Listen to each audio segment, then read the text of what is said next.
Right, okay, thank you. Now it's properly working. I've been talking to myself for 10 minutes and you've not been able to see anything because OBS decided to be stupid. Sorry about that, guys. Not actually really done anything yet.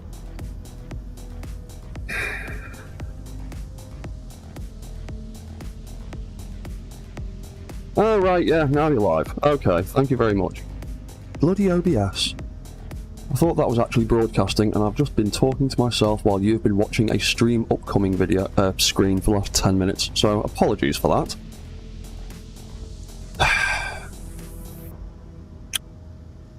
Anyway, right, we'll carry on like that didn't happen, and I haven't just wasted 15 minutes. Sorry. I wondered why none of the view statistics were coming up on my stream dashboard. Typical. Anyway, right, so I've fixed that stuff now. I can actually show you what I've changed and what I've done now. So we turn the head on. Got some lights that turn on and change colour depending on what it's targeting. We've got the same thing down here. Let's get rid of that for the rocket launcher.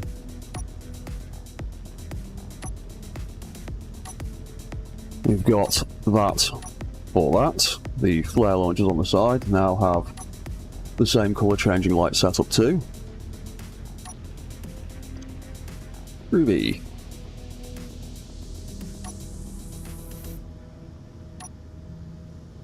There we go, and I've sorted out the missile launcher as well. Right.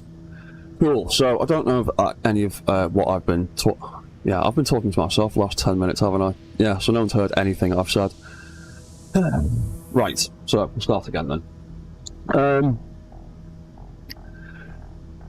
Hello, Debugging here. We'll start again like none of that went wrong. My plan is for the next couple of hours to just mess around with these Metal Gears, upgrade them a bit with some of the new features of the new update, which is mostly going to be colour changing lights and things, and maybe a few of the new blocks that we actually have in small grid, because a lot of them were just large grid, as usual. And yeah, I'm going to do this for a few hours, and then I might do a bit more of something else later on. I'm a little bit earlier in the day than I usually would. My spacesuit has gone weird. That's good. Yeah, I'm a little bit earlier than I usually would because I've started a new job recently, which means I have to get up at 5 o'clock in the morning most days now. Turning off everything. Internet, don't play with me now, please. Thank you. Stream buffer. Yeah, internet. Deciding to have a little fit for a second. Seems to be alright again. Yeah. Okay, as long as everyone can see and hear and stuff.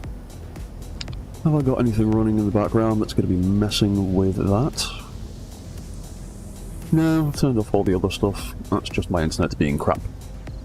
Yeah, I might come back later on and play a bit of Breath Edge, but as I was saying before, the last time I streamed that game, I got about 30 copyright claims the next day because every smegging inch of the background music in that game is copyright claimed to high hell. So, if I do play a bit of that later on, I will be just cutting all the music out of it and just sticking some of my nice copyright-free music that I found in the background instead, because it was causing me a few problems.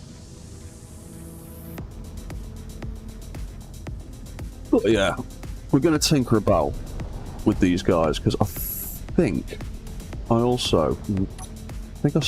made a start on updating his walk controls.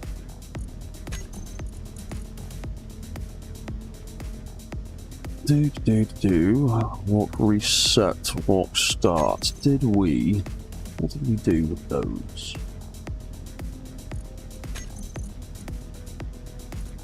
We did that, we did that, we did that. Yeah, I think I have upgraded his walk and start settings. Yes, I did. So they now make more sense and are less prone to breaking and doing weird stuff. So I need to update some of the walk controls in the other guys as well. But we'll get to that eventually. So yeah, his walk cycle's a bit smoother now. He doesn't do the weird thing where one of his legs curls up and doesn't move properly.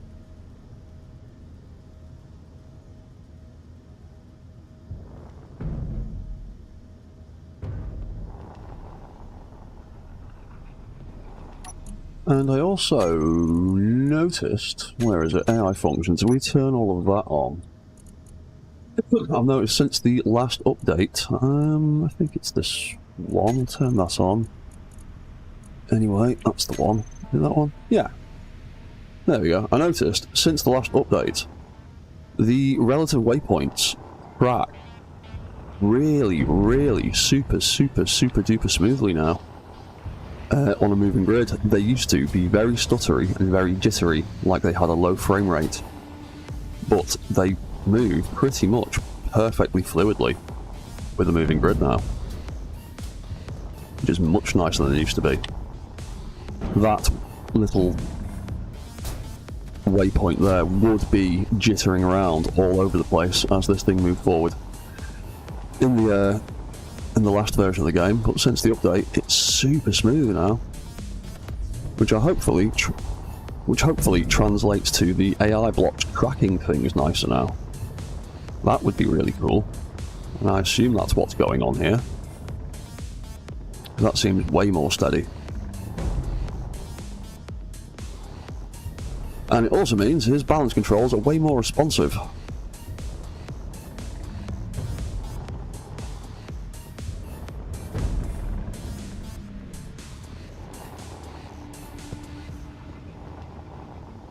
Yeah, anyway, that's his walk controls and stuff. They've been upgraded. Did I sort out the rail cannon? No, I didn't. Let's have a look at the rail cannon.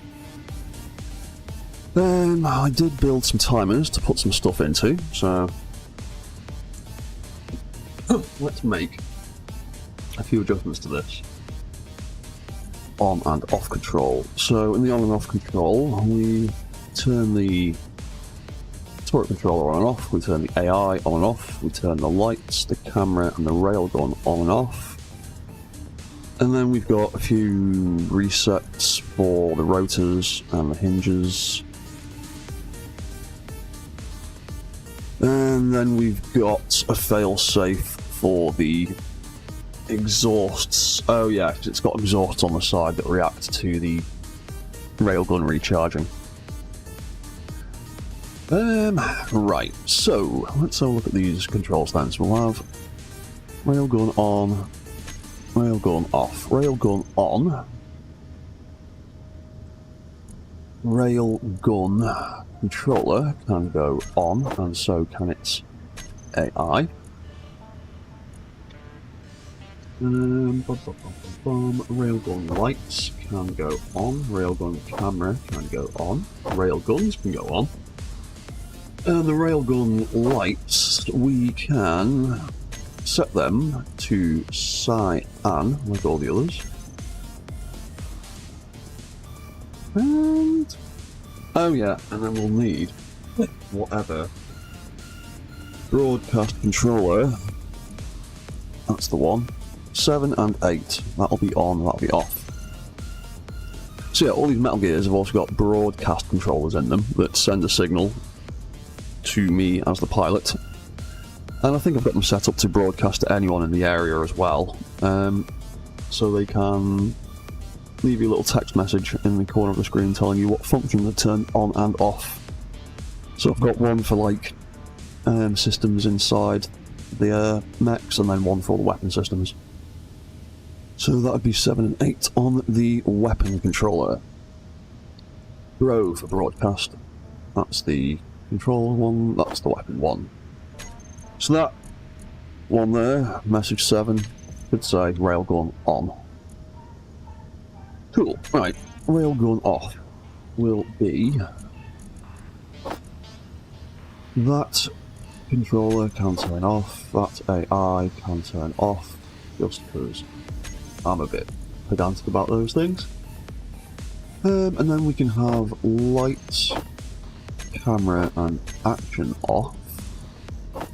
The lights can turn orange, because that's the sort of default colour I've been working with. So we'll have that off for a bit. My signal going crap again. Come on, signal.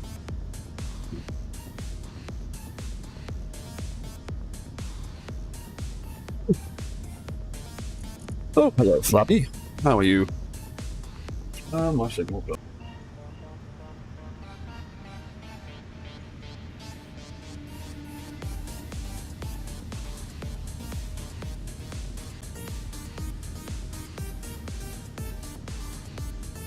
There we go. Right, we're back in the green. Okay. Stupid bloody internet connections. Oh well, now that I've got a well-paying job again, I might be able to upgrade my internet connection at some point in the near future, so I don't have these problems anymore. Anyway, right. So, we've got the railguns off. Oh, that was something we needed for railguns on, wasn't it? Rail... exhausts. Let's make a group for them. Rail exhausts. 1, 2, 3, and 4. Oh, we've got one.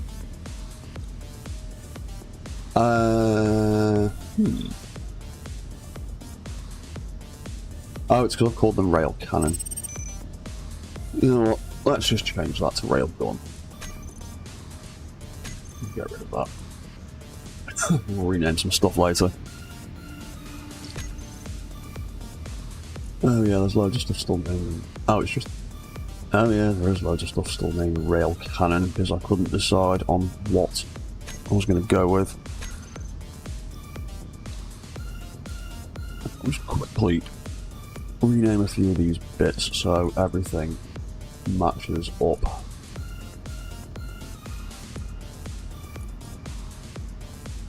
Because apparently I've used 2 different sets of names while I've been tinkering around with ideas on this thing. And it'd probably make more sense if everything was the same. Okay, railgun, railgun, railgun. Don't care about them too much. Yeah, that'll be fine. Okay, right. So, railgun on. That was the other thing we needed, wasn't it? Railgun. Oh, it's appearing there, that's why. Oh, I've got more things in it, that's why. I'm confusing myself. Right, so that can go on. Railgun off. Growth broadcast. Number 8, which should be railgun off. And then we can turn those off too. And then the other thing that the railgun off needs is we need to reset this hinge and this rotor. And I can't remember which way they are, so we'll just randomly pick some numbers and see which one is wrong. We'll do that, we'll do that. We'll also have to change what's in here.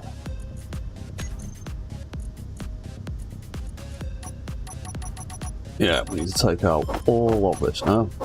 We're going to replace it with just those timers that I've made. Get rid of that, get rid of that, get rid of that, get rid of that, get rid of all of it. Oh hey Chad, what are you saying? You could use the excuse that you wanted to go with rail cannon because it fired off larger slugs, but it had to settle for rail gun because of power limits. Yeah, could do. And my internet signal is being a pain in the ass again. Come on. Just play nice today, would you? What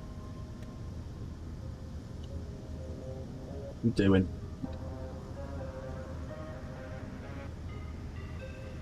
There we go. Right.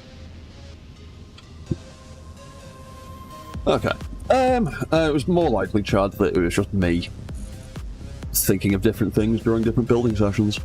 Oh yeah, on the subject of large rail cannons and stuff, I have been tinkering with a mod to allow large, not large grid, but the large sized ammunition, like rockets and artillery and large railgun sabos to pass through small grid conveyors, the tiny ones, so that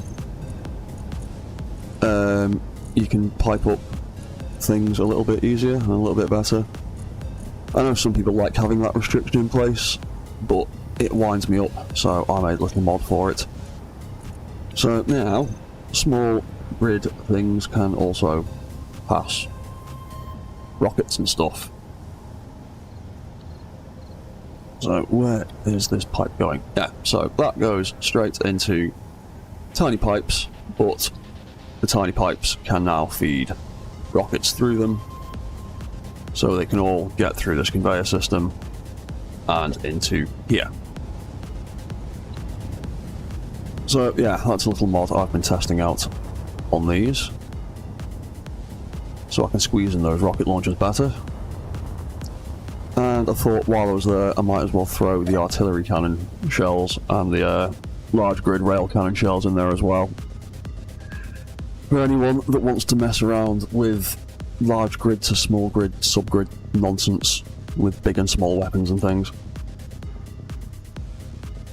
And at some point, when I've actually got round to making a thumbnail for it, I will publish it on the workshops and add it to the mod building pack that I've made. Oh, and that's another thing I should probably also mention.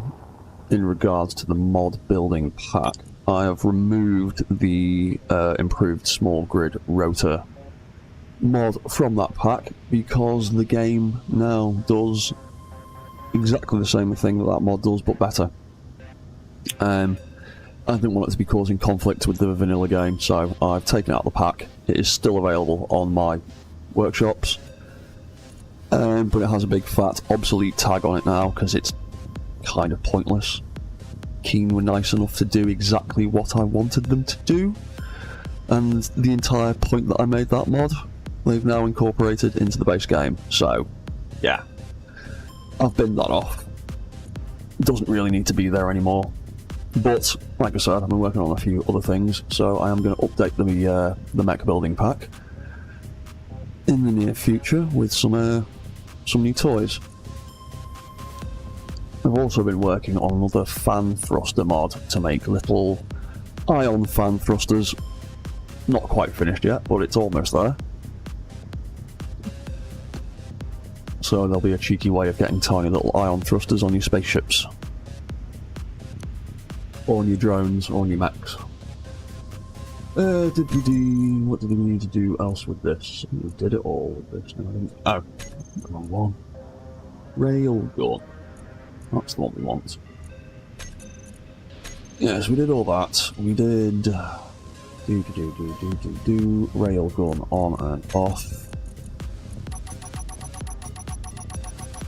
We deleted all the things. That's sound. Railgun off, on, trigger, and trigger. There we go. Right, that should be... There we go, they now turn cyan, and they now turn orange.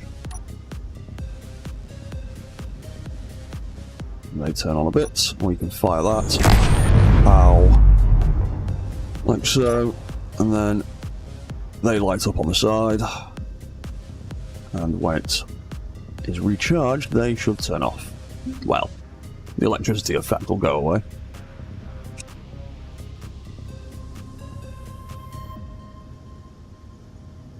There we go, that's the one. Right, okay, that works.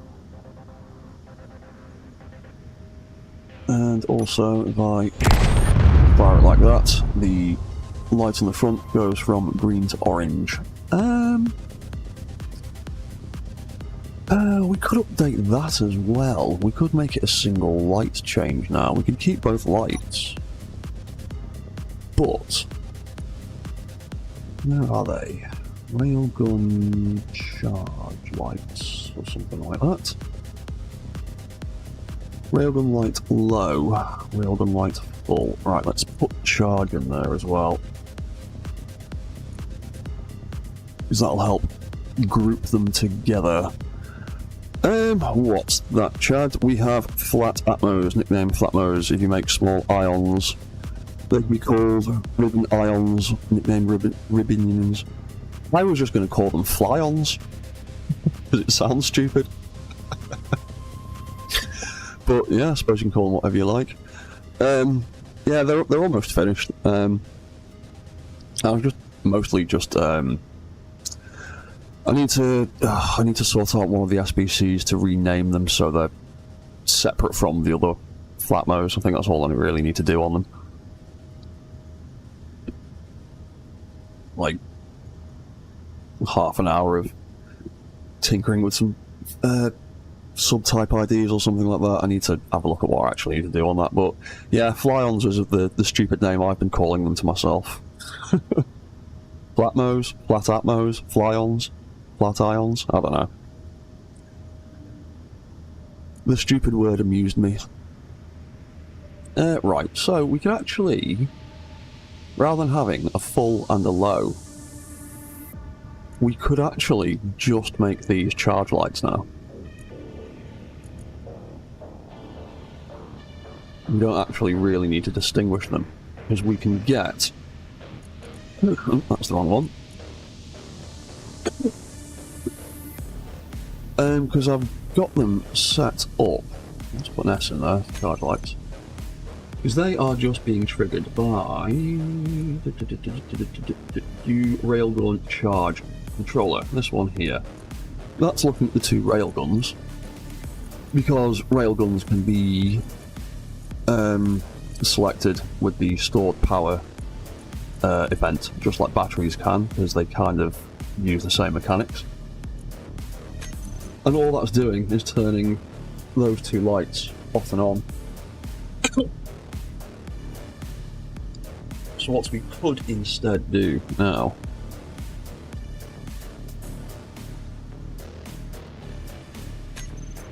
What's when it's greater than 99? Yeah. So what we could instead do now is take all of that out. Go back to there. Charge lights. Instead of turning them on and off, we can just leave them on all the time and just change the colour. So when they're charged, we'll have them green, like that. The nice chartreuse kind of colour, which I like, is apparently what it is. And then we could have orange again when it's charging.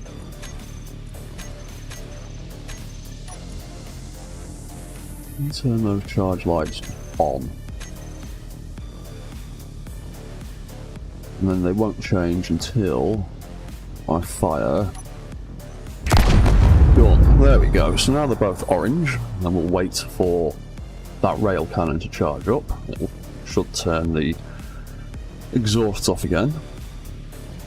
I'm not sure to swap some of them for the caps, but the caps were bugged, so we might have to have a look at them and see if they're working properly yet. And there we go, railgun's charged again, so the lights turn green. Lights turn orange, and then it charges up and they'll turn green again. Awesome. And I did have a similar light setup on the side of the rocket launcher for its empty and full status. We could also change that around too. So, rocket full. What should we call that? We'll just call it ammo light. Because it's measuring the fullness of the ammo, and we'll do the same with the empty one. They can just be ammo lights now. We'll make a group for that called ammo lights. Then, where is it? There we go. Ammo full and ammo low. So instead of changing, turning them on and off, we'll just change the colours again. When it's greater than that, because it doesn't get quite get to 100% because of the tiny amount of volume that's left over, so I've set it to that, haven't I? Won't change that. We will change that. Ammo lights, there we go. So when it's full, we'll choose the same colour so it sticks with a nice colour scheme. So I'll have that green.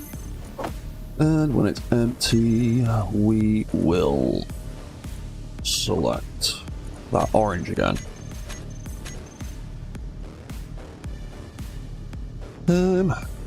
Cool. Yeah, I'm just going to walk over here though first, because as I said, the rockets seem to be slightly bugged at the moment. They're doing damage even with damage switched off, which is a bit of a pain. I don't want to be blowing holes in the floor over here. But if I select my rocket launcher, control it myself, show you that damage is quite clearly turned off. It's not on, it is very, very much off.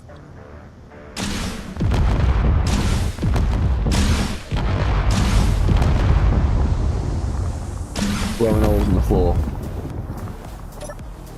even with the damage off.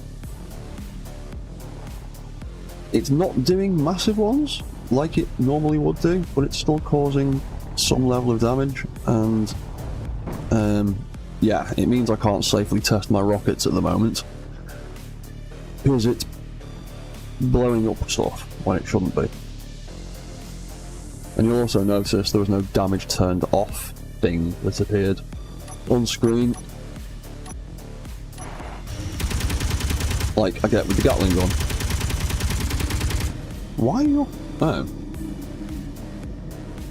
Okay. Your controls are all backwards. It's weird. What's happening there? Oh, bullet 15, I was moving a little bit sharply. Alright, that was weird. The controls were completely backwards for some reason. Lights change from solid to blinking when ammo inventory gets below a specified quantity. Ooh, actually, yeah, that's an interesting idea. Yeah, actually, I do like that, Chad. Yeah, because we could have green for full, orange for empty, and yeah, when it gets to like halfway, we could have another one that makes them start blinking to let us know that we are halfway empty. I like the idea.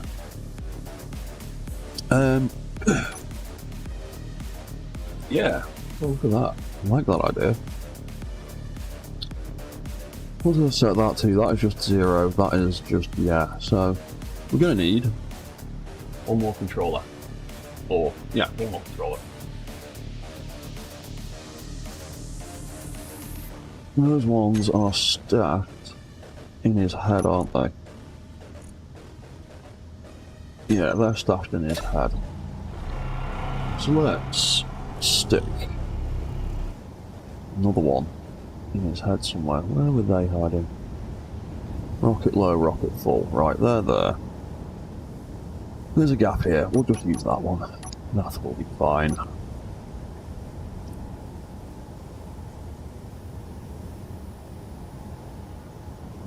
Yeah, we'll just bung another one of these in here. We're not going to see it, so it doesn't matter which way around it's oriented, really. Copy all of that. Copy and paste that. Rocket ammo. Full. Low. I'll just call it half. Yeah, that'll be simple enough for now, I think. Right, so, how are we going to do this? We'll do it when it gets below 50%. Rocket low half. Oh, it's conveniently in the middle as well. Nice. And it's the right one. So cargo filled. What were we looking at? We were looking at all the rocket launchers and the storage.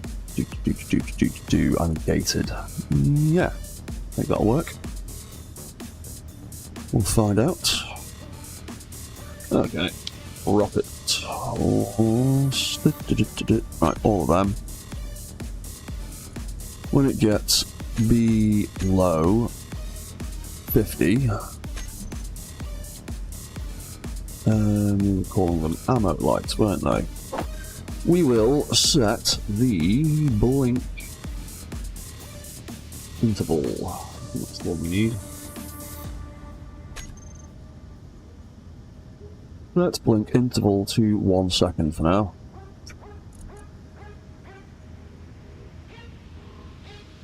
And when it goes back past it, when it's getting filled up, we will set the blink interval back to 0, and hopefully that will work. And I'll also put in here, when it is full, yeah, when it gets to greater than that, we will also have a little failsafe for that light and have it set the blink interval to 0 as well.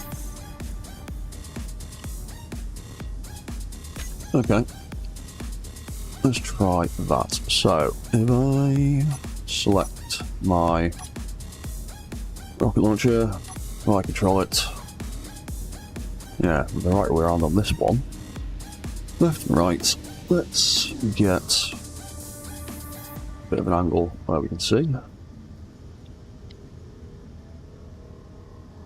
Right, cool. There we go. Ooh.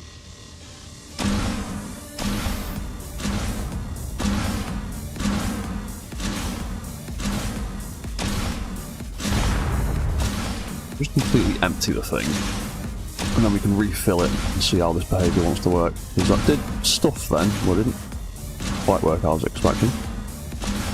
Oh, right, now it's blinking.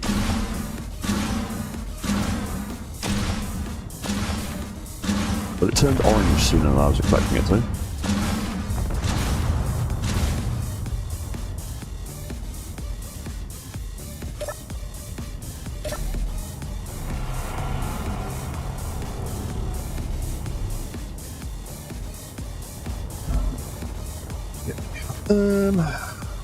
I'll put a load of rockets in here then, see what happens. PR rockets.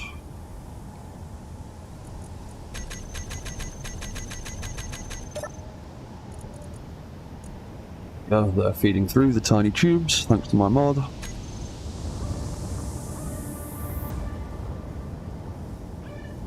Stick some more in, see what happens.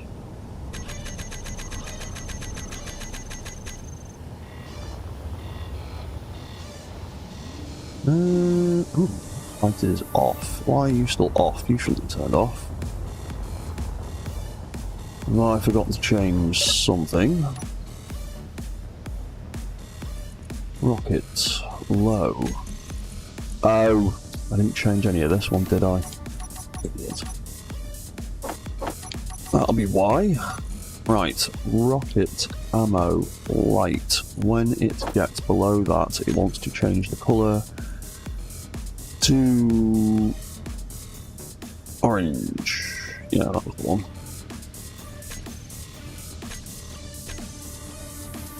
Yeah, one is less than 1. Okay.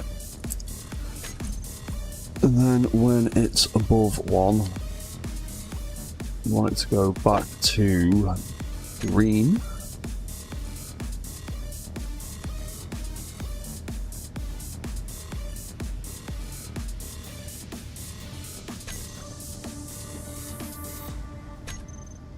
Have that there.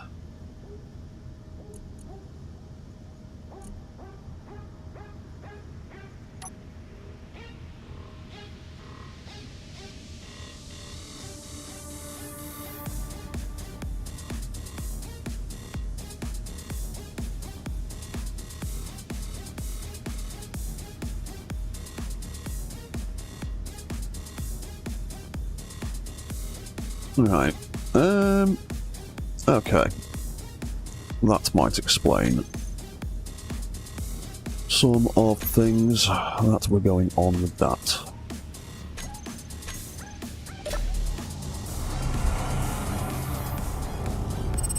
Try this again. We'll turn that back on.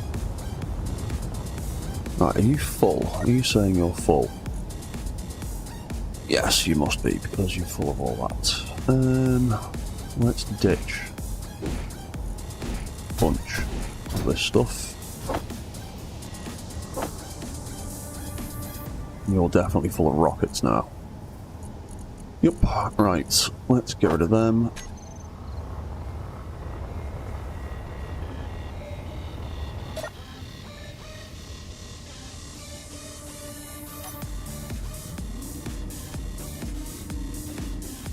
And there we go. Right.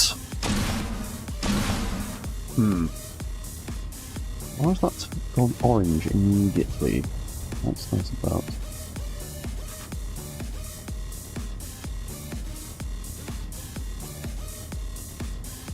Oh, it's because the rocket is emptying and... Yeah, it's the rocket emptying. Right, I see. Yeah, because I've set them all up. Okay. Alright, so how much ammo are we on now?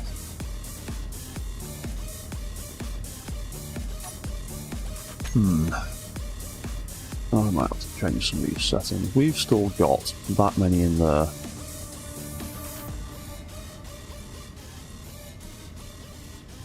No, that's pulled through there. Bum bum bum bum bum. Why has that been that? Oh, because that's not in there.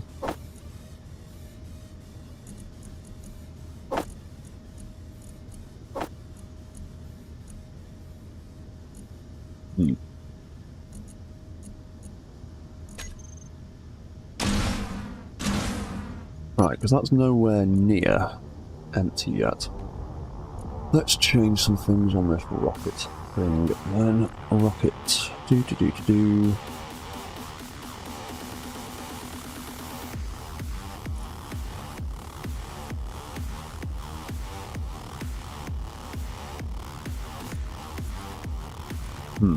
Where else have I changed the colour of something? Oh, because I've done it there, you idiot. Right, yeah. Oh! Yeah. I know why I've messed it up, because I've done that to myself. That should not be like that. It should just be those two.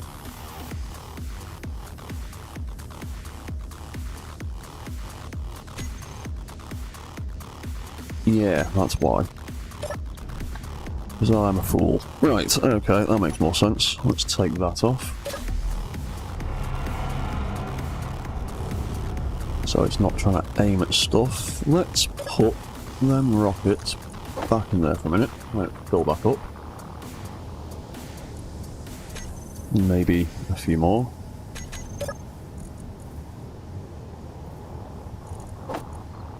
There we go. Right, that's gone back to green. Fantastic.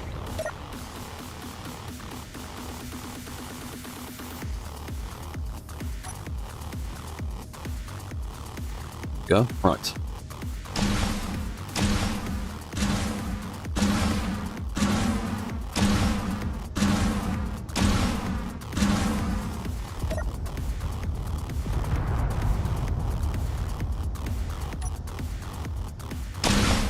That way. There we go. You see the ammo now.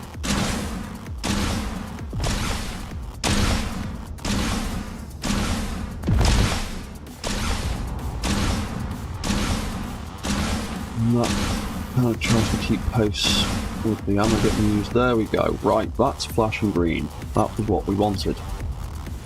It's not quite flashing the right pattern though. I want to make that blink 50 instead. There we go. That's better. So that now, when it gets past 50%, which they all are, it now starts flashing green. Keep on firing, and then it gets to 0, which should turn orange. hopefully.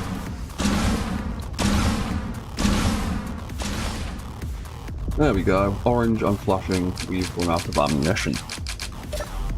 Cool. Yep. Get stuff and things. Right, so let's fill that back up.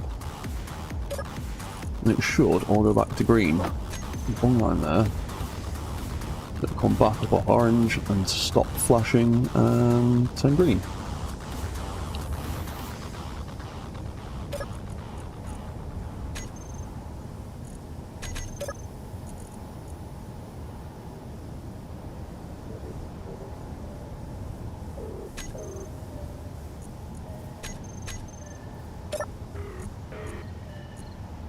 There we go. Right, that's full. Cool, let's give that another little test run. Just double check that's working properly. So, back over there, select the rockets, start firing, and when we get halfway through, and get to half ammo, just start flashing green, and it should turn orange again when we're empty again. Hopefully.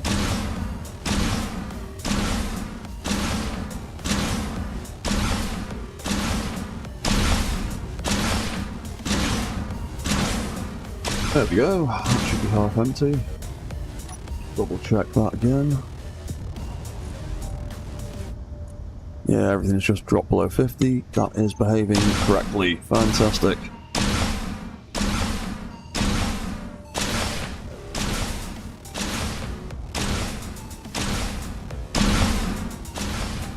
And then empty turns orange. Cool. Awesome.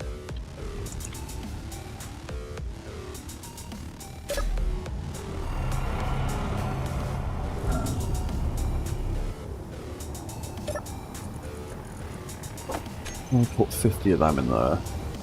That turns green and goes back to there, but how full actually is it? Not yet. One of them is completely full.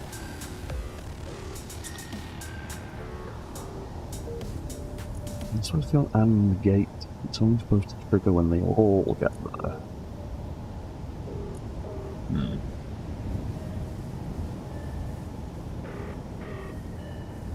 Maybe behaving, maybe. Anyway, I'll live with it for now. If it is a bug, anyway. Small few more in there. And that'll fill up again. Yeah, that'll do. Right, okay. That's working again, then, as far as I'm concerned. I'm quite happy with that. So that's the rocket sorted out. Rocket active signs are working. Railgun on and off is working.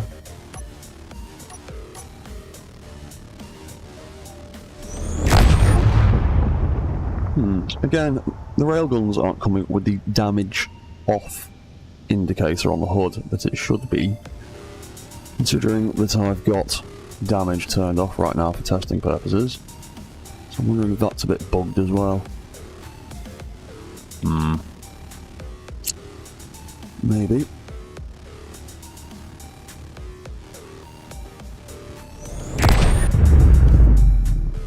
And yeah, the charge lights on that are working.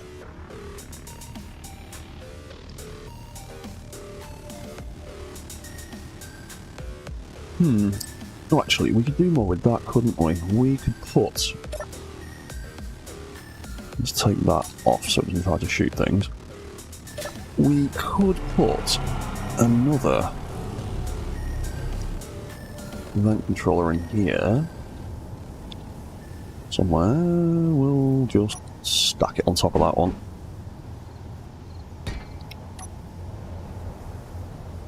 Because this one is going to be docking railgun charge. Copy paste. Call this one charge off. So, if we jump back in there,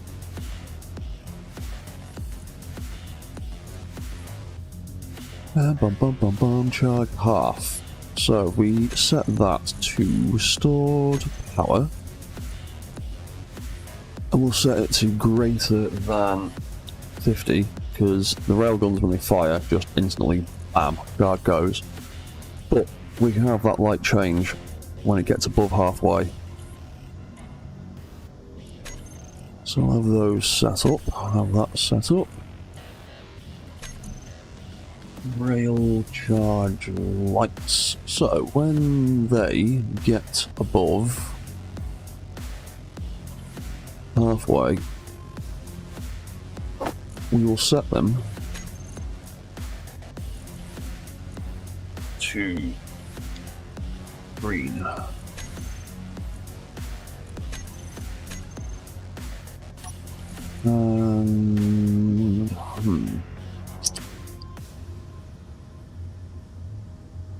Yeah, we don't need another one in the opposite direction. I'll also set the blink interval to 1. Because I want to get a bit of flashing light in there as well. And rail charge, that's set to greater than as the main action that turns it on. So we'll stick a few more. Oh hey Digonius, how are you doing, dude? So the railgun charge light, when it's fully charged we want to turn that blink off, and when it drops below I want to turn it on. Where is it? Where's it gone? Blink interval. Set that to 1. Let's see what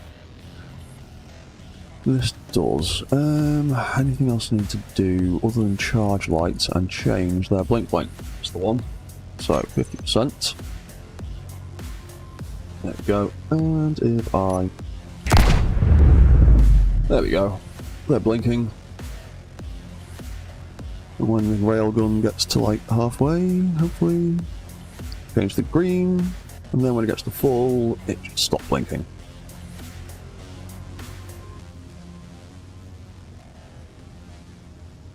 There we go. There we go. That'll do me. Another little test for science. There we go. Orange. Everything's blinking. Everything's reloading. Everything's recharging. Cool. That is what I wanted to see.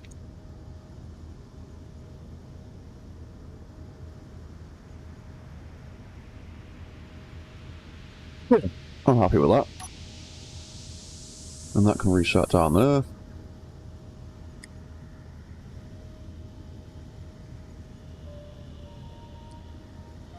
Okay. I think that's all the weapons then that needed to have their colour changing lights set up.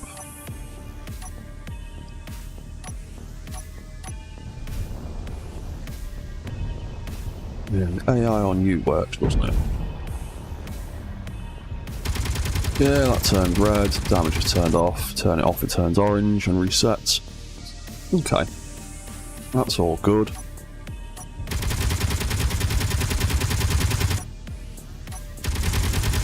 Yeah, head cannon does the same. Cool.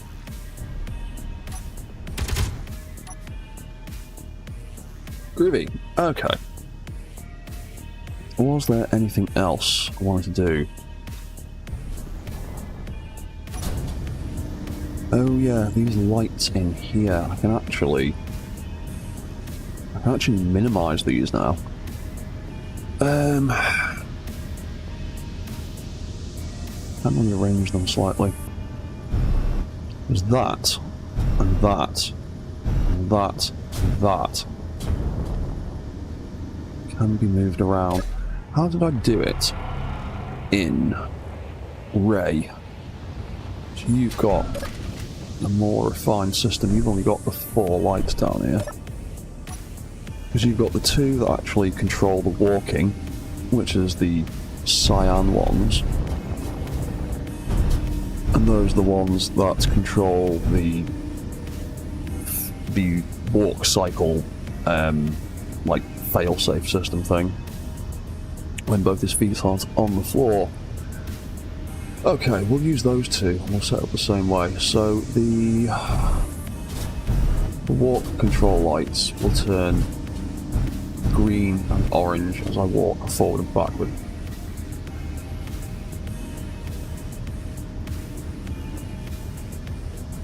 Come on, internet, catch up, please. What are you doing? You just sit in my night,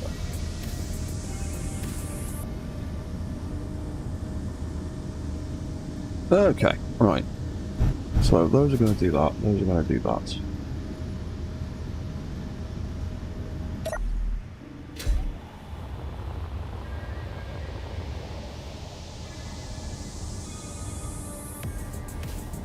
Oh, that's good. Those are completely superfluous. They can actually... There's weird texture bugs going on here, Keen. If anyone's out there, anyone listening? I might have to put a bug report in for that later. You know what, let's take a screenshot while I'm here.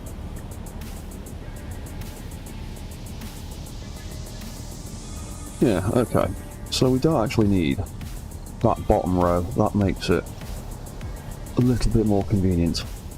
I don't have to cut out weird bits.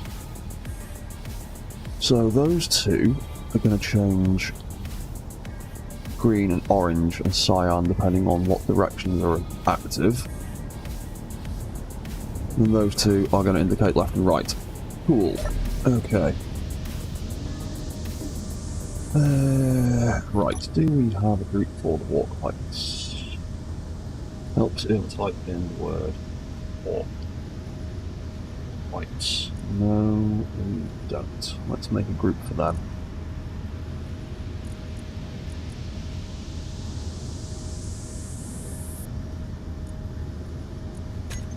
Walk lights, and then we've got the walk stop lights, which are the other ones. Cool, right. Take them, make two groups for them. So, walk, control, forward. Walk start what we've set. No, we want to put it directly into this controller. So, when it goes forward, we will set the colour to that lovely shade of green that I like. And when we stop pressing forwards, we will set it to cyan, so it can be the default colour. And when we walk in reverse, there it is. Walk lights. When we walk in reverse, we'll do the same orange colour, so we've got a bit of a colour theme scheme going on. I'm trying to make... what's that, Chad? You are trying to make animated lights, and Keen said, hold my beer, and made the skin tech animated as well. Yeah. I mean, it could be a lighting bug, you never know, with all the lights going on in this confined space, but it might even be a texture bug with that particular skin, but it is quite clearly visible even through the control panel that this texture is doing things. Yes, it shouldn't be, or probably couldn't be. Right, so when we reverse, we do that. When we stop reversing, we will also turn to that colour.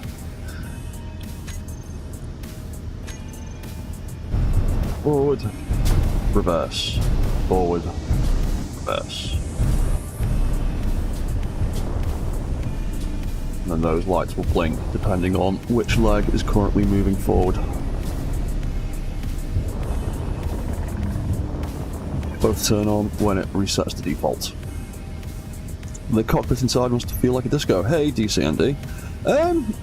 Yeah, it will do. I'm going to remove this bottom row of lights. They don't need to be there anymore. I'm currently replacing them. So that's forwards, That's backwards, which means we can get rid of those two. And then I need to set up those red ones up there to do that. Bum, bum, bum, bum. It's the turn controls. So left.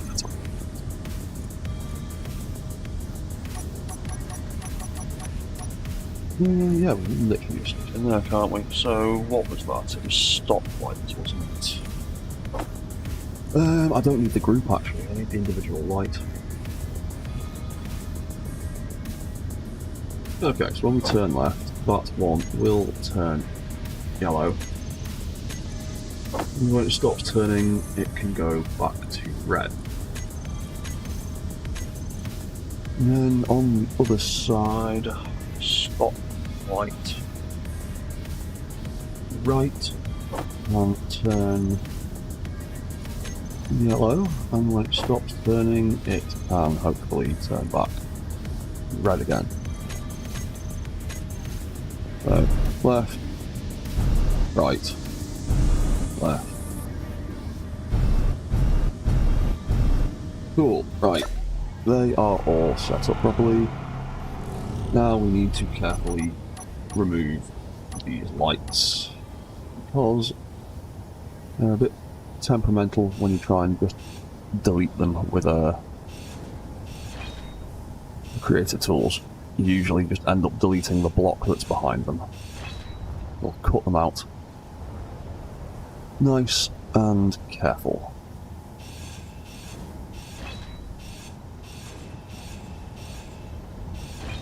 There we go.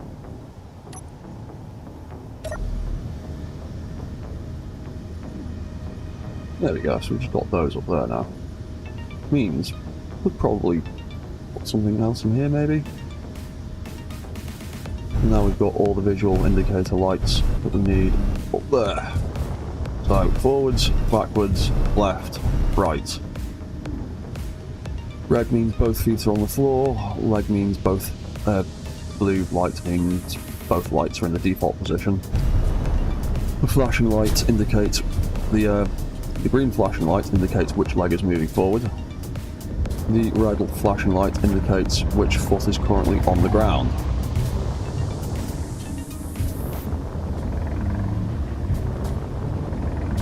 It all kind of works together to control this whole system. So as long as both feet are planted firmly on the floor, the walk cycle can tick over again.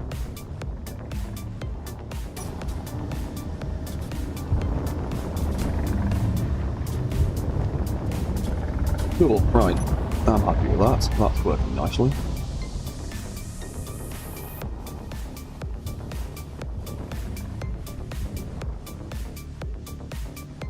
And the balance control system keeps it from tipping over.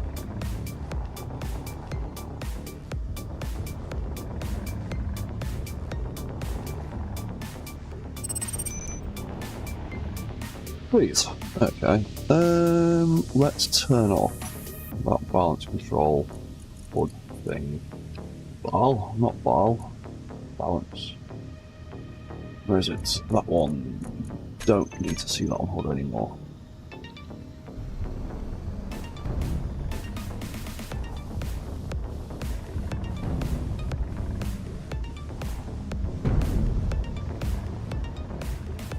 What's that? That's only been an hour, that's fine.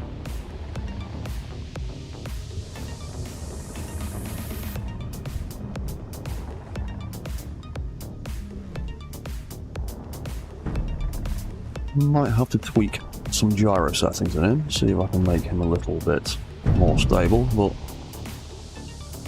Right, for now, I'm quite happy with some of the progress I made on Rex there. I want to update your walk controls, because there's a stupid bug in my programming where your legs do... Oh, no, they didn't do it that time. Go on, do the stupid thing that annoys me. But you're not going to do it now, are you?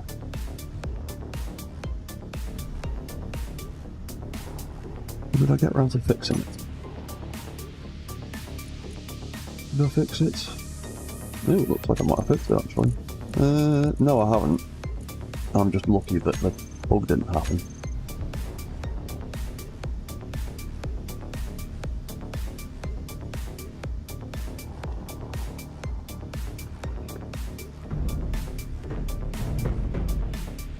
That weird thing annoys the crap out of me.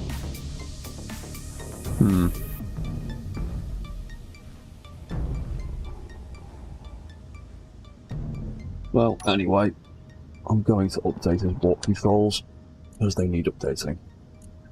So, walk, start and reset. We are adjusting these a bit. There's also stuff in here that we need to do too.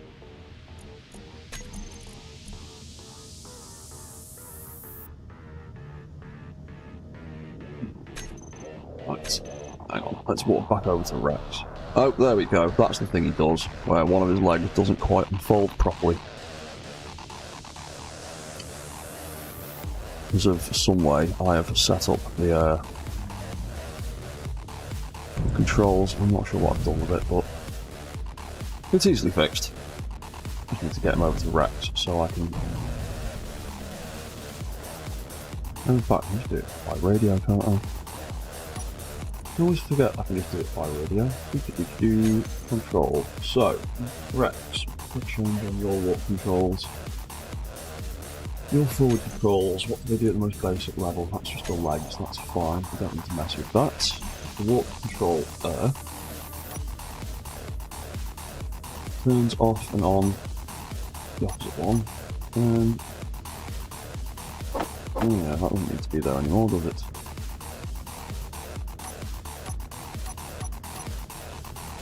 Turns that off, turns that on and off, turns that on and off, turns that on and off, turns that on and off.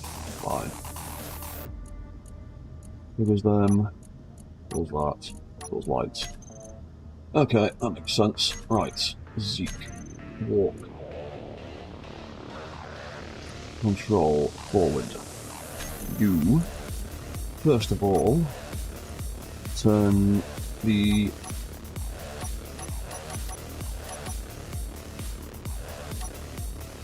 other controls off. There we go, right. That turns that on and off, that's fine. That turns the walk forward on and off. Walk forward on and off, return on and off, return on and off. Start and trigger is fine.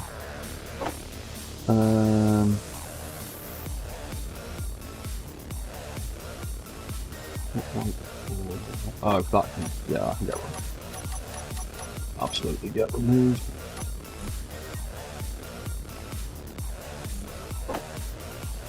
On, off, on,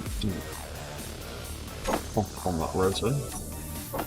That doesn't need to be there. We've got a group to walk light. We have not. We need to do that.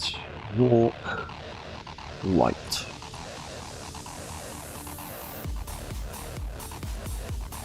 And we'll grab those two walk lights. Get to that. And bum bum bum bum. We need to change all of these, don't we? Yep. No, just looking at these changing.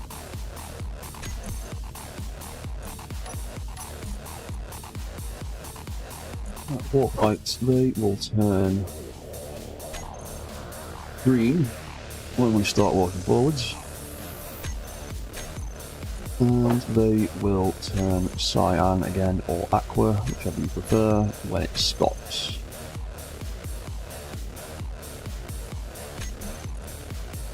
Right, so we've got the on and off, returns, cool, right. Reverse control, I think the same. That's the control, that's the control, that's the return, that's the return, that's the trigger, that's the reset. They can go off.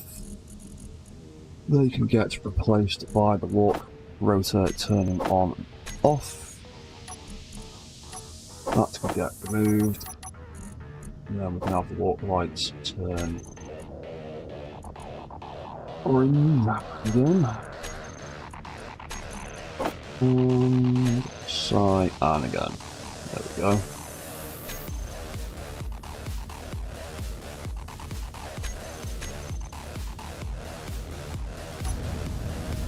those lights in here? Maybe I put them one there, one there. Oh, they're both off now, aren't they? Yeah.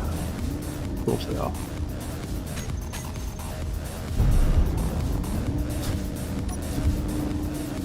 Turn them on.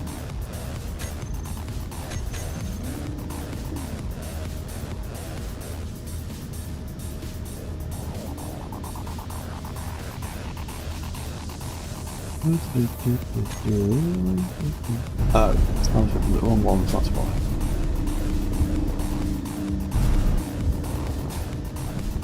Well, I got them set to turn off by default.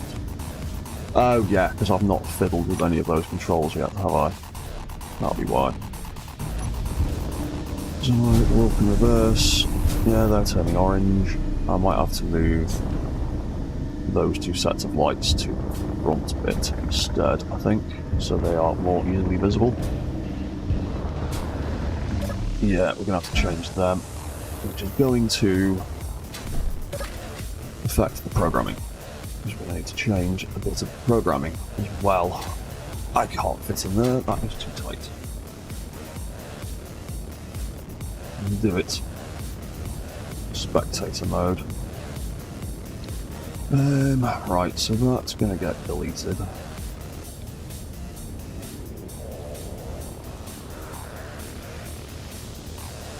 That's that.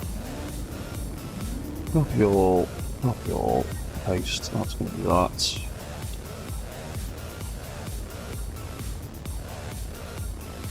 Copy that, paste that.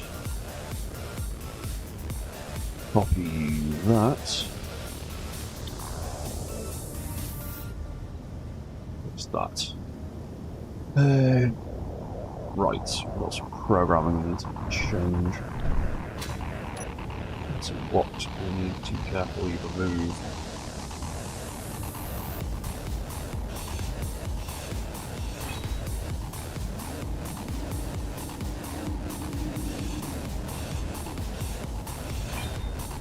Go. Just about reach that one.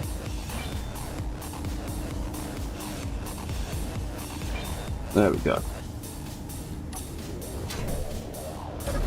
And now it's not going to be able to do much. It can do that, but it can't go anywhere because I've deleted the actual controls for it. So I'm going to need to reprogram them.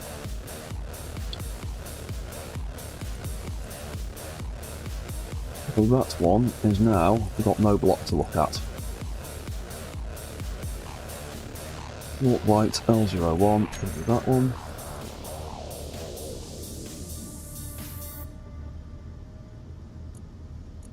R01 can do that one. R01 there. R01 there. Still won't do, because we need to look at the watch cycle controller. Because that timer hasn't got those lights anymore either. Walk lights. That one on off, that one on off. Then it doesn't know what to do because we need to change some other controls. So when walk forward does its thing, turns them on off, turns them on and off. We need to set up those controls, and we also need to reboot that.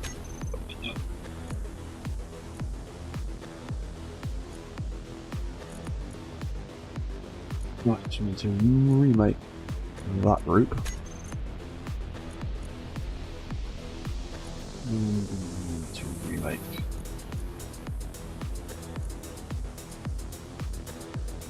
that group. There we go.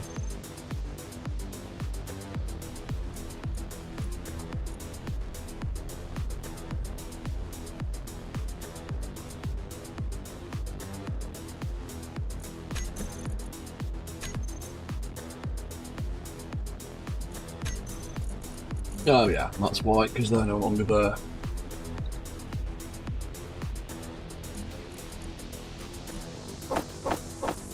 So, there's a little failsafe.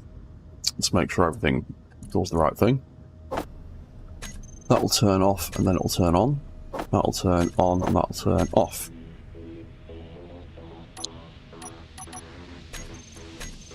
And that will then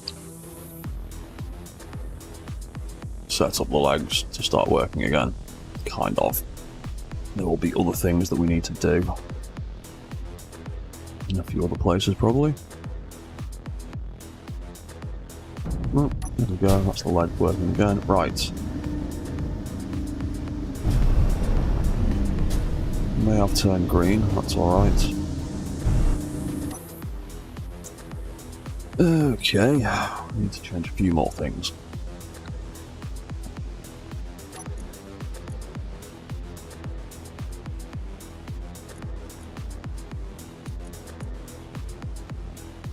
Apparently, actually, completely forgot. Give its antenna the proper name. Don't know how I forgot about that.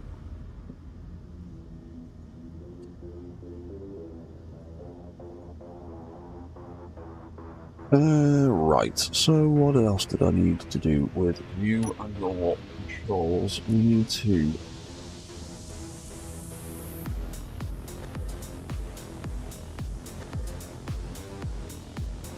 need to make quite a few adjustments actually. Ray... War. Yeah, Rex rather. Walk start was just that. Things to set up the legs. Just had a thought, maybe grinder drones will work better now. Possibly. Grinder drones might work better now.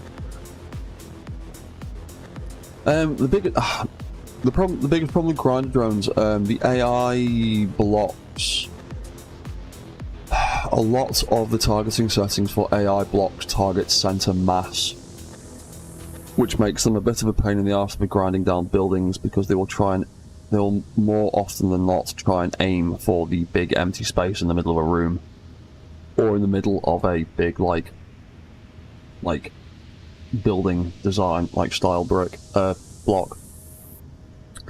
Which is the problem I've always had with grinder drones, trying to get them to grind down like the warehouses and things that you find in like the scrapyard mod, is they just fly into the middle of the room and float there. They're aiming for the center mass rather than anything else.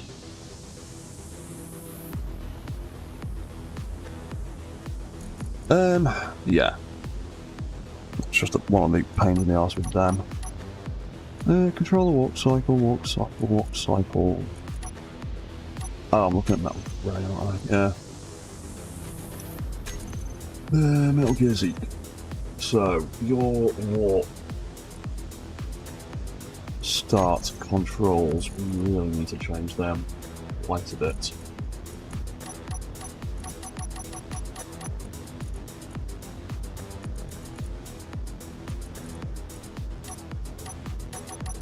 Yeah, that stuff can all stay, that's fine.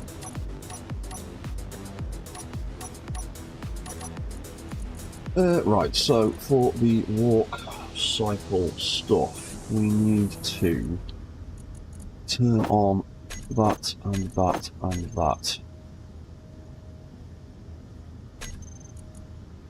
When we reset, we don't actually need it to do all of this nonsense, because these controllers are managing all of that stuff by themselves. What we actually need to do is turn both of these lights on and just get them to a default setting. And then once that's done, all of these controls will kick in and reset the legs to where we want them. That, there we go, we don't need that anymore, so we can change that. Then cycle controls, we want to turn that off, stop that, turn that off, and turn that off. Hopefully,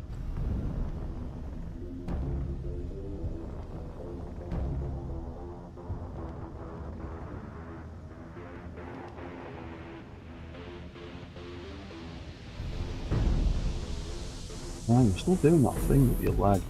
Why are you still doing that thing?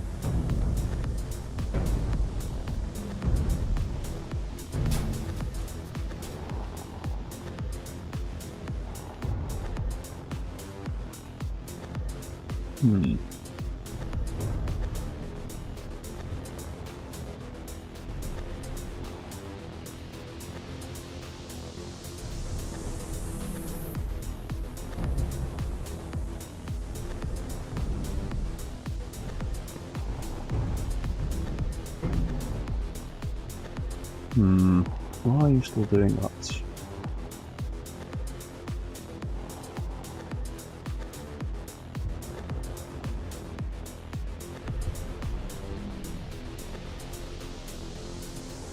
Well, reverse control's working, and forward control's working. Those lights turn on when you stop walking, they turn orange when I go in reverse. When I stop, they turn back to cyan. When I go forwards, they turn to green. They flick on and off as the legs are moving forwards because they are actually controlling the legs. Okay, that bit I'm happy with, that's fine.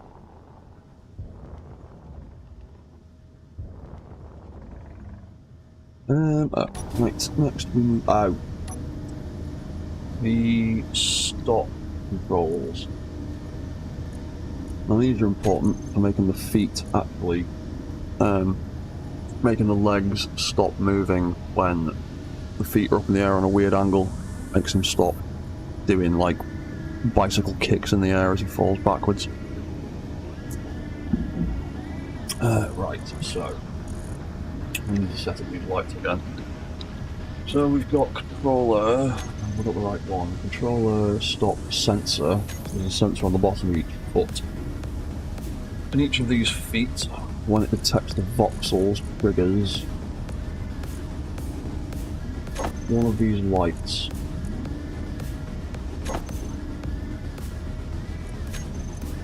And when both lights are on, there is a controller that is looking for both of them. And when they're both active, it turns on the warp cycle timer. And when these sensors don't detect voxels, it turns the lights off, which triggers the warp stop controller. This one right here. So we need to put those lights back into it. So yeah, when these lights trigger, it activates the warp cycle timer. When they don't detect the floor, it triggers those lights, turning them off, which triggers this event controller, which turns the warp cycle timer off. There we go.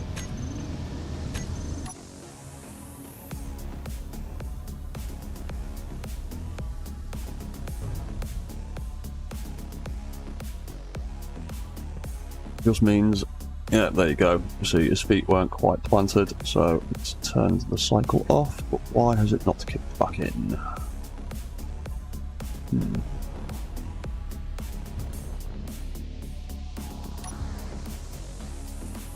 Are you misbehaving now? Why are you not working correctly?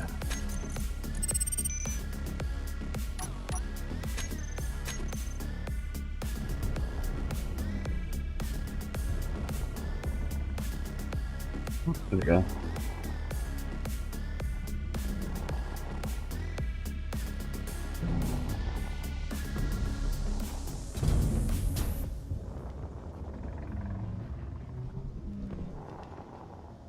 Okay, that seems to be working again. Right, so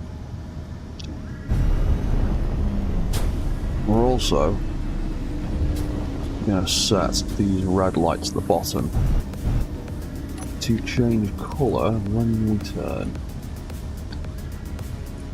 So turn control left. When you turn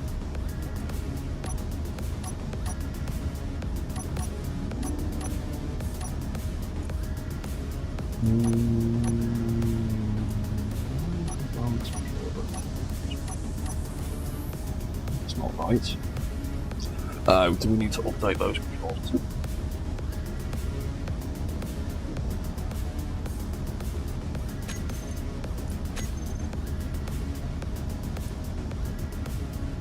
Oh, it's a good thing I did all this. There's a whole bunch of settings I need to remove.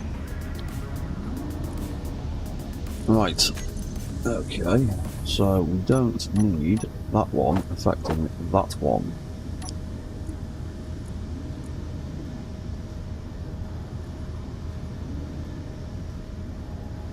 Oh yeah, that's what will have been causing problems, because I've changed those lights. I've changed them means. And that should all be all that that actually needs. Right, so stop light. We don't need to mess with that turning on and off. That's really bad for what we're trying to do. What we actually want to do is change the colour. Change that to yellow, change that to red. So now, when I turn left, that light's off, that's good. Stop lights. Yeah, that's what was messing with it before, because they were getting turned off and on by turn controls. Now that turns yellow and defaults back to red. Cool, right, groovy. Other one, turn control right. That's going to have all kinds of broken things in here. Yep, let's get rid of that. Let's get rid of that. So, stop, light, right. We'll do the same thing that we just did. So, yellow and red.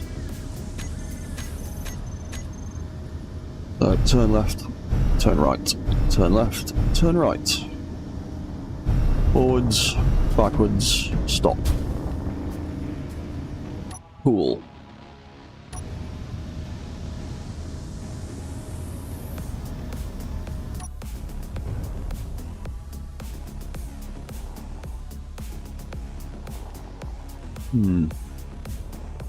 Still haven't worked out what causing that bug that makes one of his legs do that weird thing.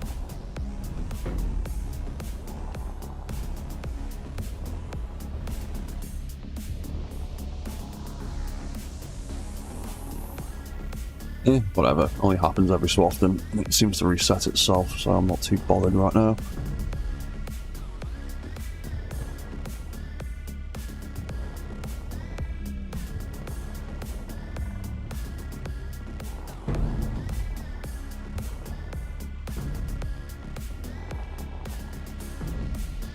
That's dirty. Oh, hey Deathlock, how are you doing, man? How are you doing? You have turned up just in time for me to go and get a cup of tea. So, I'm going to park Zeke up. I'm going to go and make myself another brew. I'll be back in a couple of minutes. So, don't go anywhere. I'm going to do some more tinkering with him. Because I think I still need to redo some stuff.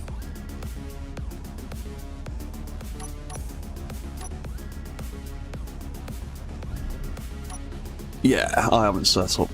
Yeah, I'm going to come back and I am going to tinker with all of his control lights and make them all change colour and all that kind of stuff. So, yeah, I'll be back in a minute. Have I given Mech Ray any guard mode controls yet, or is he still that early in his design? I've not done any of that. I've not done any AI stuff with him yet, have I? I've not even named it, so he's no use right now.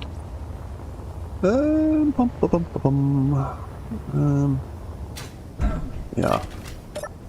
We'll stick, and he's got controls. Guard mode.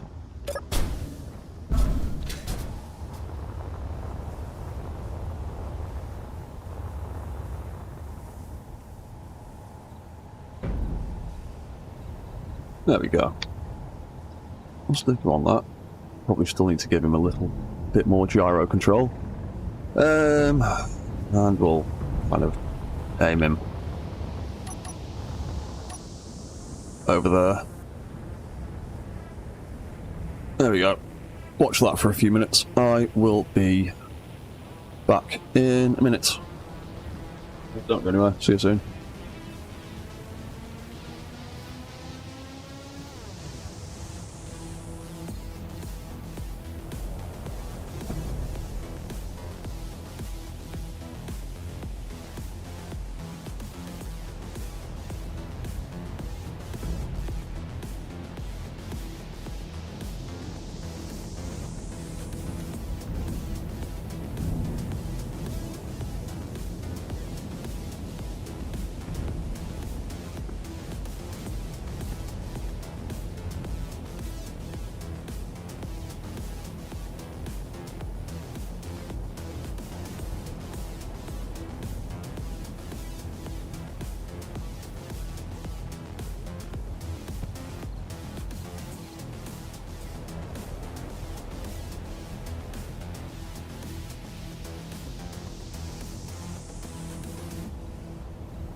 Right, hello, back again.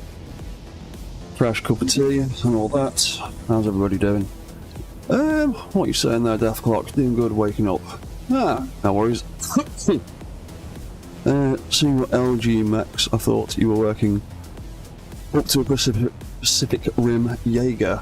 I kind of, sort of am. In fact, you know what? Give me a moment. You can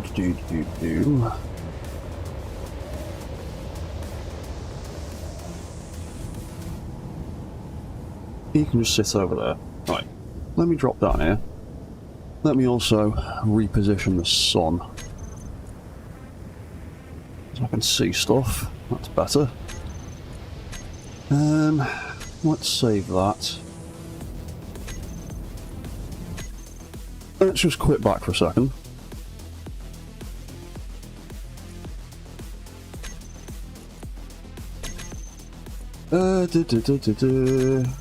Let's grab him. Let's drop him into this world just for fun.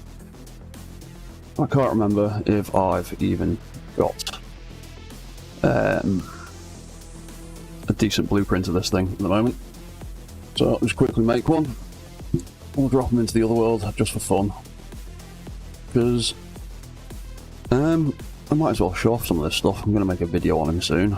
Use him for a bit of content, but I might as well show off some of him properly. Come on. Oh, cheers, Dafflock. Thank you very much, dude. Yeah, it's been going quite well. It's been getting there. It actually makes me a little bit of money every month now. It's quite nice. Right. I've got this bloody great big thing that I've been working on too, so before I show it off properly, let's just go and get it into the other world with all the other stuff. Have I even given him a name yet? Factorum Titan. Yes, I did. Right. We'll save that. We'll go back to the game.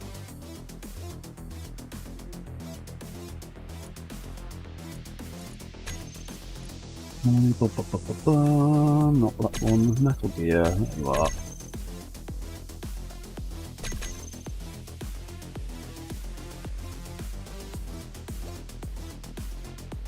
Yeah, because I've been working on a scaled up version of the mobile assault unit mech I made a while back. And then about halfway through building it, I kind of decided that I wanted to make it into like a sort of Factorum bad guy, giant boss thing. I don't know, that was the theme I was going with anyway. So I put loads of like white, black and gold detailing on it. And then since the new update, I've been able to add all sorts of cool extra new details into it.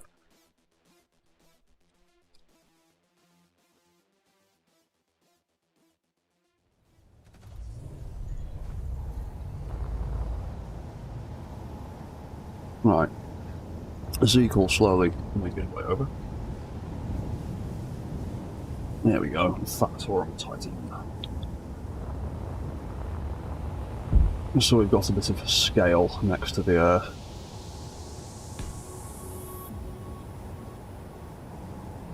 yeah. His balance control is going to do all kinds of weird stuff right now.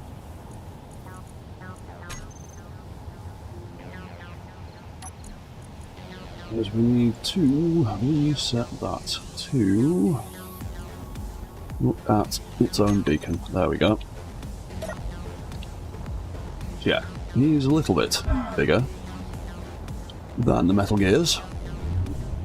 He's basically a 1-for-1. Yeah, he's big, man. He's very big, very big. Yeah, that's me. That's him.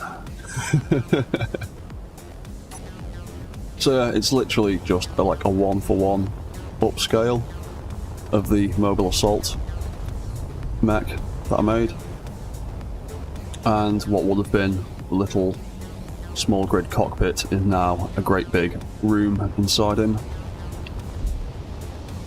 I do really wish we had 3x3 large grid rotors though, because when you start working in this kind of scale in large grid, the 1x1 rotors start to look very, very small. But anyway. Yeah, he's got a secret way in at the back, which should be closed. Let me see if I can try and squeeze a button in here or something. Maybe. But yeah, I've stuck one of the new round doors on the back of him. And there's a ladder all the way to the bottom. And then we're inside the main control chamber. And I've stuck in some of these new Labo 2 things. Loads of prototype bits and pieces. These are the control units for his arms and his hands, and the shoulder cannons and things. And then we've got the central computer in the middle that's still under construction. That's doing well, that controls all like the warp cycle and the guard mode and control mode and all the other bits and pieces. And I've set him up with 2 control stations. I've not built them both properly yet because oh yeah, and that's the control unit for the head.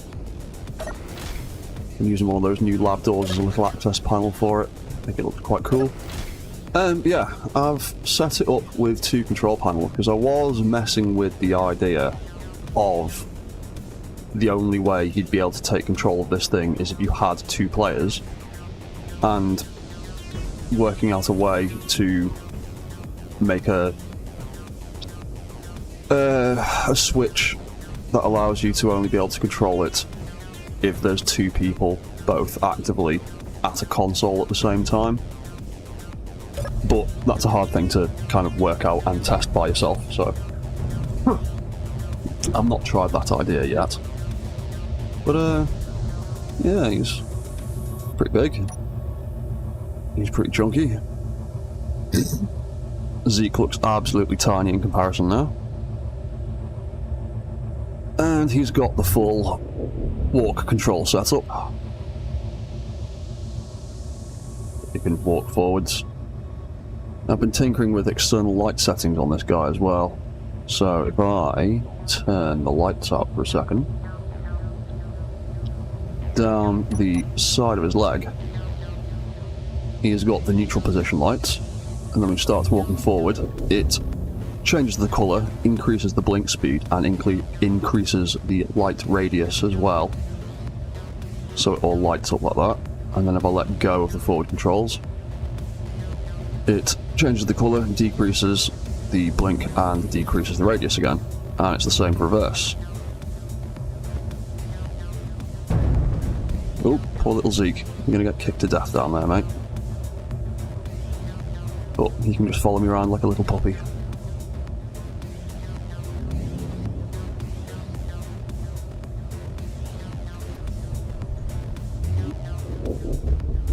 Yeah, that's just one of the other things I've been tinkering with light controls.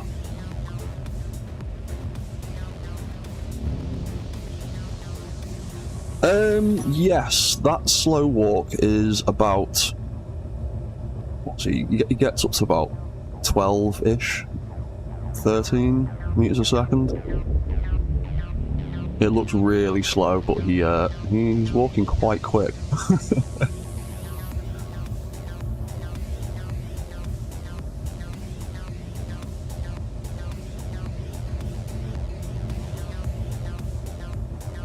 To be honest, I might actually have maybe slowed that walk cycle down a bit. He does lurch back a little bit as he moves. It's usually a sign that he's walking too quickly for the mass to keep up with, but the balance control seems to be compensating well enough. But yeah, I can turn the lights back on again now so we can actually see what we're doing. There we go, that's better. Yeah, I've just been tinkering with him. He's got loads of controls missing at the moment. What's that? Oh, it's like 40 miles an hour. Ooh, that's quite good.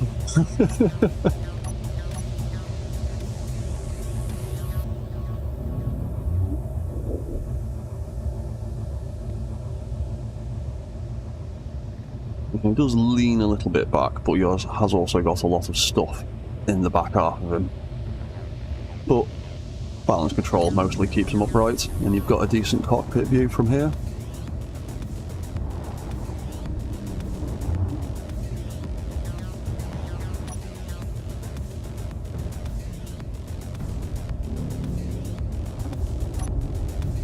And I have been setting up with an artillery cannon arm as well that can turn on and off.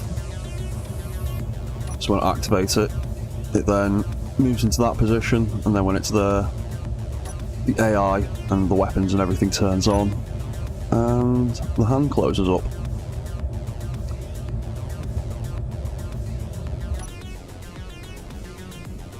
And then if I get in a better position, I did some colour changing stuff with the lights on this thing. I can control that bit. And am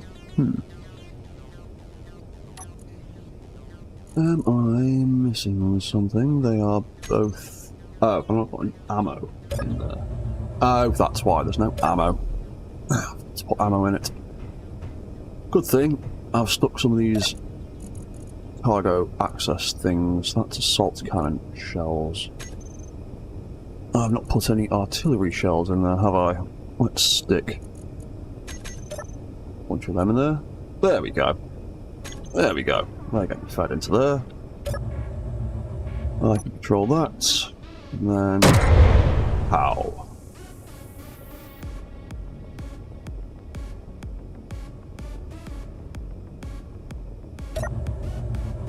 It'll actually take a while to reload.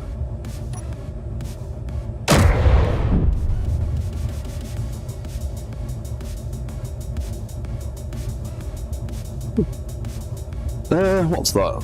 What are you saying, Chad? It has a swagger in its walk, almost like saying, I'm powerful and I know it. Yeah, you see, he's quite confidently just walking with his shoulders hanging back, isn't he? Yeah, what you're saying, Deathlock. One of the servers you use has a decent sized mod pack, so most of your stuff is highly modern now. Yeah, I've been trying to keep away from block mods as much as possible at the moment. Just so... Mostly just so I don't have to add 1,000 of them to every blueprint I release. And I've also just been trying to do as much as I can with what's just in the base game. Because a lot of the detailed stuff we're getting is getting better and better and better. And I'm finding less need in general for a lot of mods.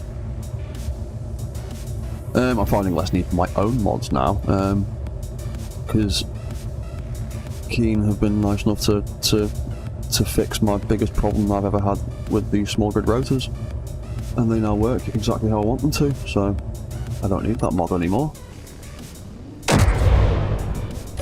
Yeah, that's his assault cannon arm, or artillery arm. It's got a little bit of detail on it. I stuck some of the light sections in the arm, the new tube ones, because I thought they looked quite cool, and they give it a little bit of a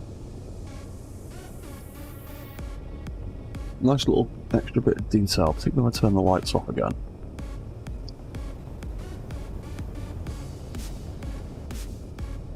You can see straight through it. I stuck a bunch of the lab experiments on it just for fun, because they've got little bits of moving parts in them, and these new big lab experiments, I really want this in small grid. I want this piece so badly scaled down in small grid, because it's just a really cool looking piece of detail.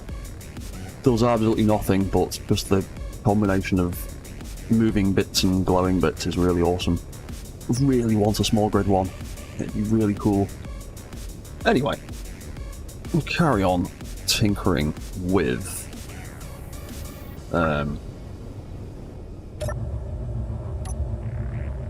Metal Gears.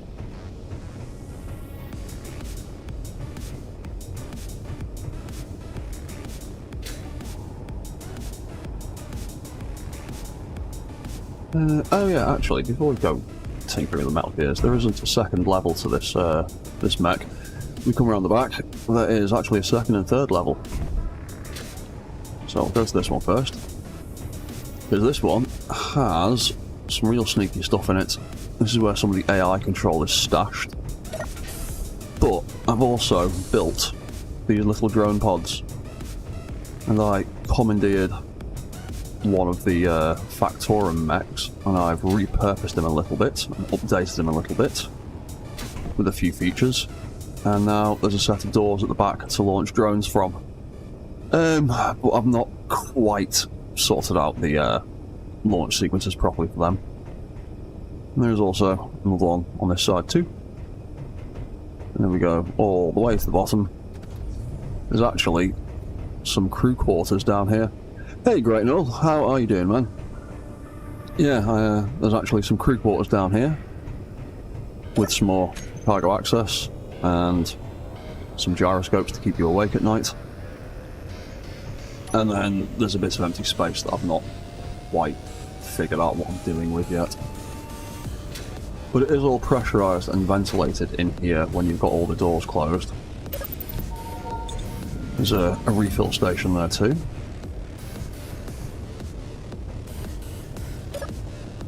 And then we can climb back out. But yeah, if I close that main door, which I foolishly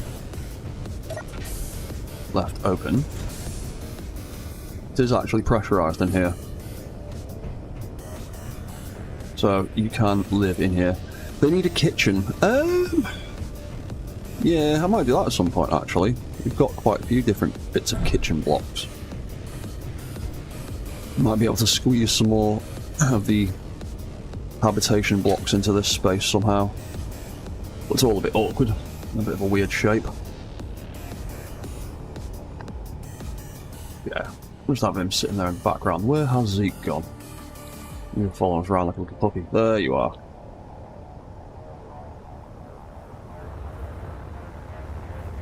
Right, let's do some more with you.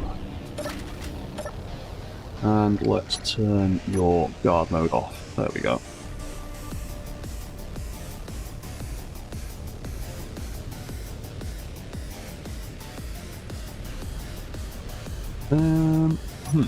What about turning that on and off?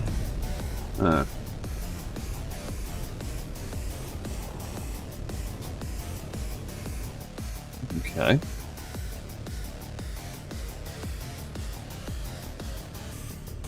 Why are you walking backwards?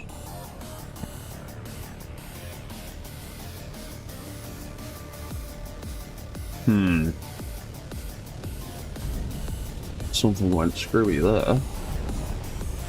You started walking backwards when I pushed the forwards button. That's not right. Oh, what's going on? What have I messed up? So, forward, turns off reverse, turns on the forward, turns on the forward. Does the return, does the return forward. Does that, does that, does that, does that. That's fine. Walk, reverse, control. Have I messed up something here? Turns off the forward, turns on the reverse, turns on the reverse, turns on the reverse return, on reverse return. Walk, reset. That's all fine. Was it an issue with guard mode? Off. What did you do that screwed stuff up there? What are you doing?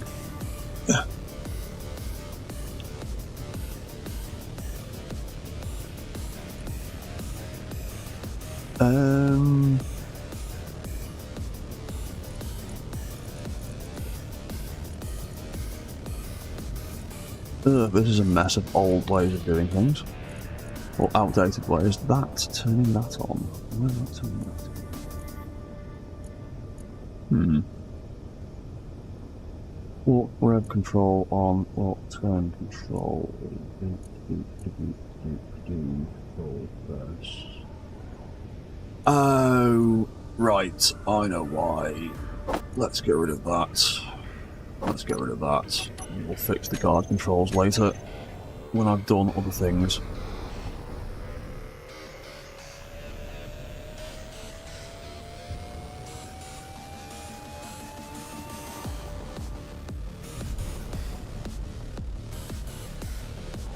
Yeah, we'll fix that in a bit. When in doubt, just mech it out. We got on ourselves a Metal Gear world. Yeah, so, what I want to do with this guy, things I wanted to do with him, I wanted to set up some more of these new lights controls.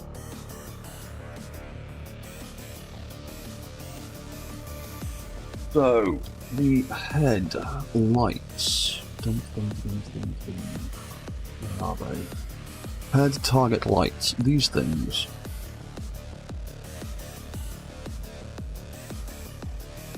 I want to have these for changing.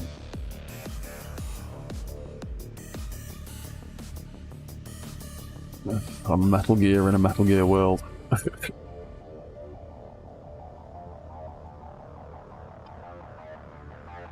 Right, so when we turn the head on, I'm not going to mess with any of that stuff.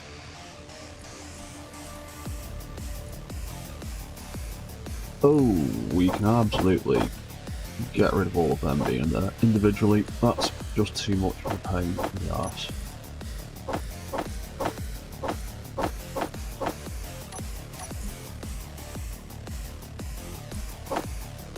We will turn that on, and we will set that to cyan,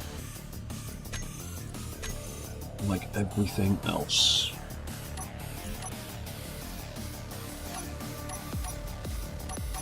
We've got a gap there, and what have we got here? All of those channel hinges, I will leave them for now. Then after that, we've got that.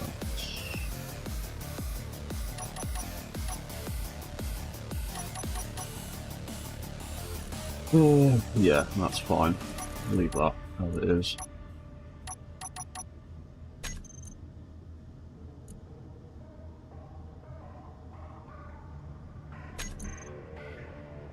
Yeah, that'll be fine. Right, head off. And that turns off. We'll turn all that off. That's fine. That's fine. Let's get rid of that and do it in one group. That will make a little bit more sense. And take up less space. I'll let that turn off, but we'll also have it set the colour to orange.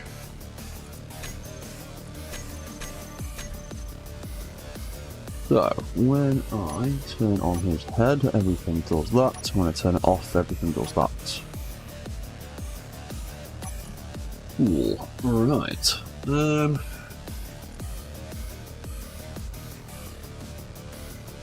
The other thing I want to do was, when that control unit targets something, it moves the panels on the side of the head. I also want it to change the colour of that light. We'll have it set that to red when it targets something. And we'll have it set to cyan when it doesn't. Turn that on.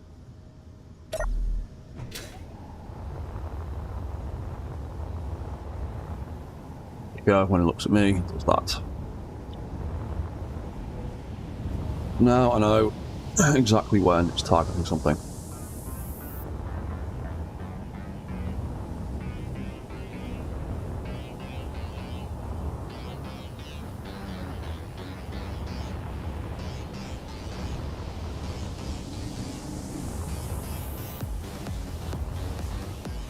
Cool. Okay, I like that. That's a bit better.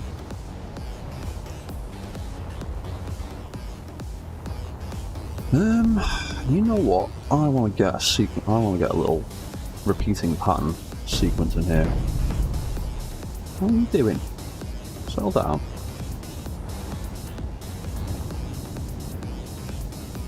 Well, we've got 1, 2, 3, 4, 5, 6, and 7 of them. Oh, that's a good awkward number to play with, isn't it? 7. Great.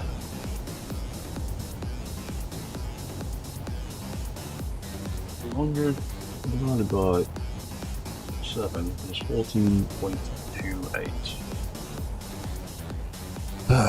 We'll just call it 14.2. Okay.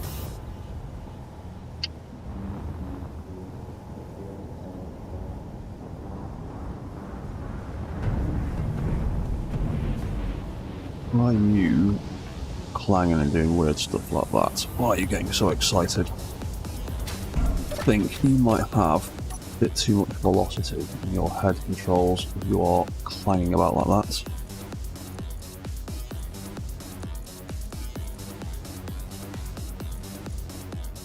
Turn it down a little bit.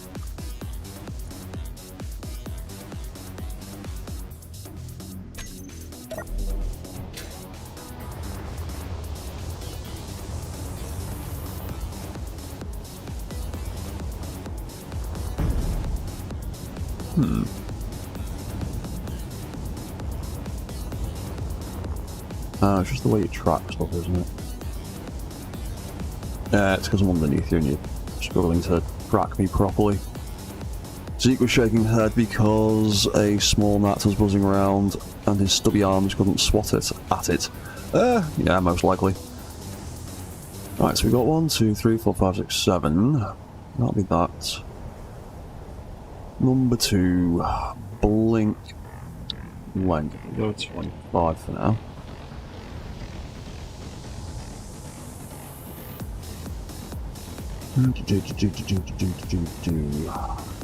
Length offsets, that was going to be 14.2.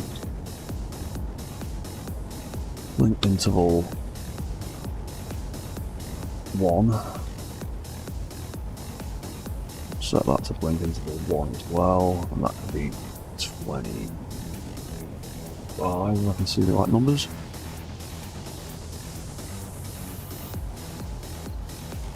Okay, right, so you... Right, copy all but name.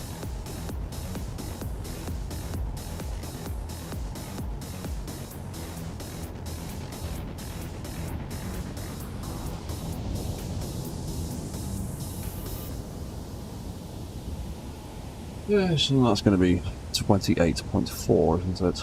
Yeah, it is. That'll be 28.4. There we go. Number 4.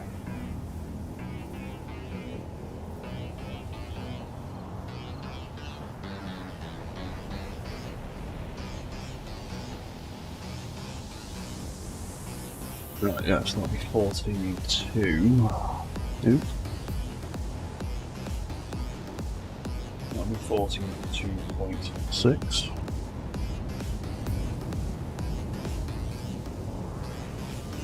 There we go, that's a nice nice speed.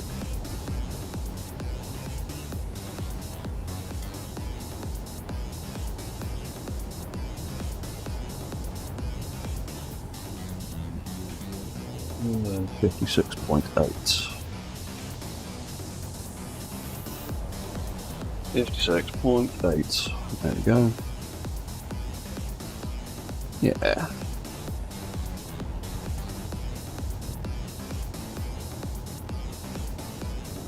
And then it basically will just be 70 watt. Nope, wrong one.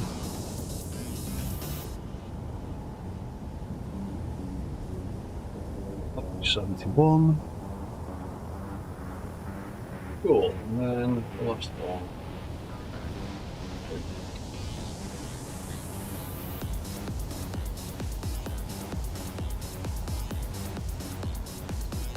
Yeah. Paste that there. That's the wrong thing. That can be 5.2. There you go, that's a nice little smooth pattern all the way down. So I'll copy, not all, copy all but name.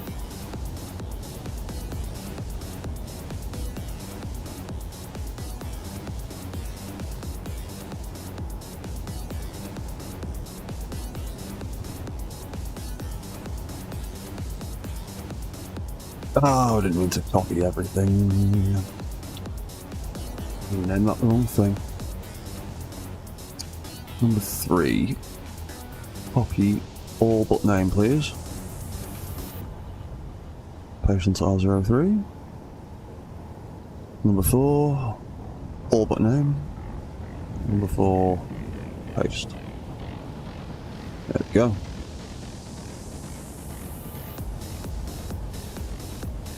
Copy all of that. No, not copy all. Copy all the name.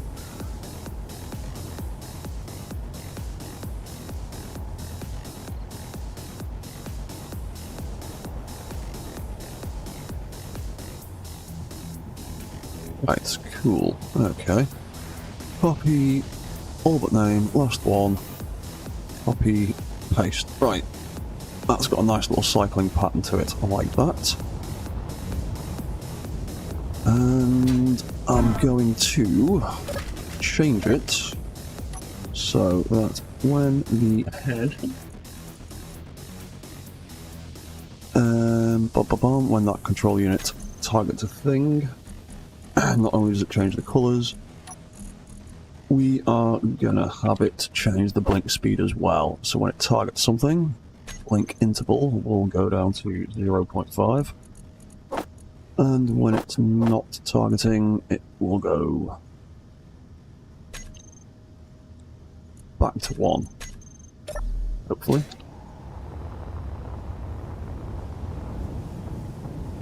There you go, so when it targets me, it goes quicker. And when it doesn't, it goes slower.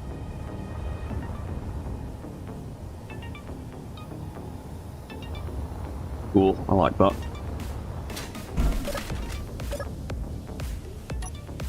Then when we turn the head off, it all goes orange and it all switches off.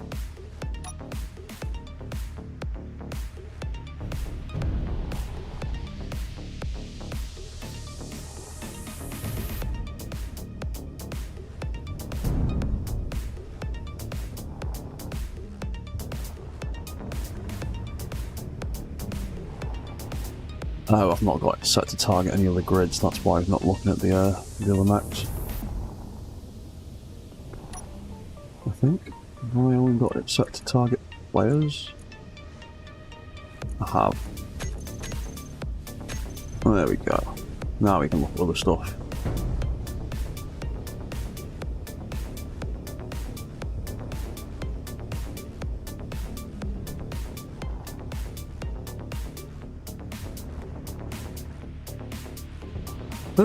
What's that?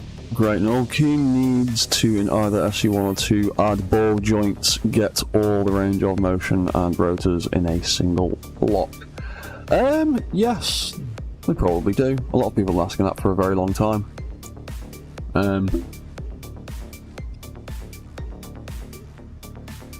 Unfortunately, they just nerfed someone's brilliant idea for making one. But then the message got through, and they have unnerfed the bits that make the ball joint idea work, so they might be open to ideas like that. The best thing to do for things like that, open a support ticket on the Keen support site, make a suggestion, and then get as many people as you can to vote for it, and then it will get noticed.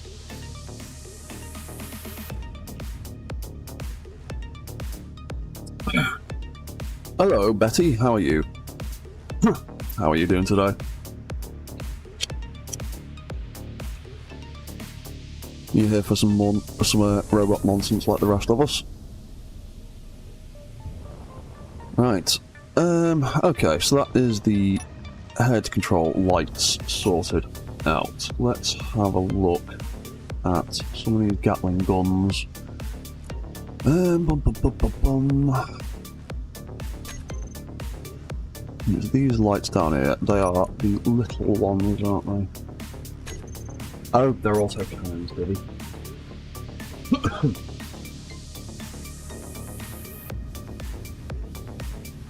Right, so we've got these lights here. We need a group for them. So...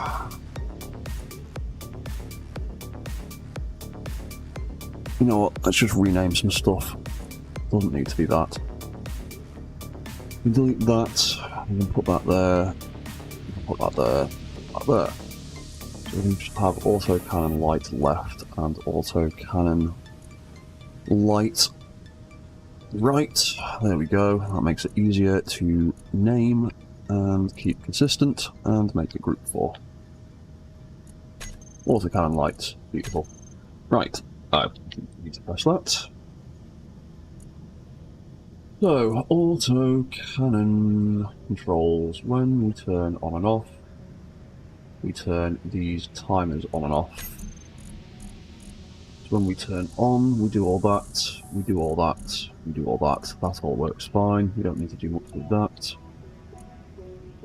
What we can do though, is, there's plenty of space in there. I'll just do this.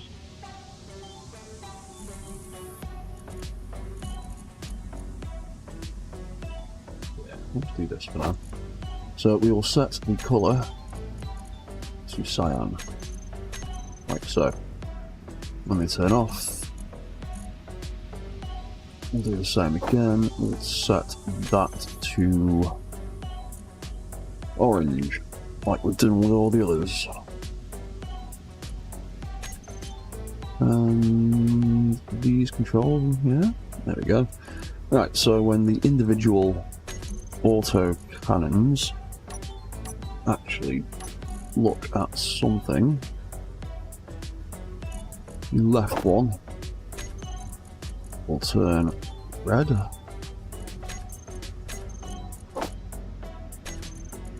And cyan. And the right one will turn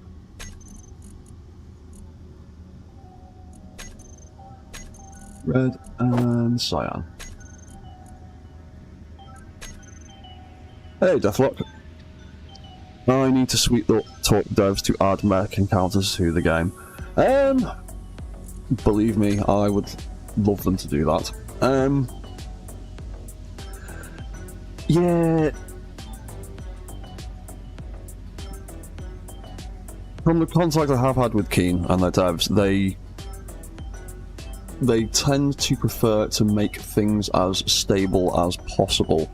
Mechs are inherently unstable because of all the experimental features they use. But, I mean, they are also really into doing world settings for everything at the moment, it seems, so you could possibly convince them to make something like that as an experimental feature. As an experimental encounter that you could activate, possibly. I don't know, but maybe when I actually get around to finishing this MES mod, we'll see what we can do.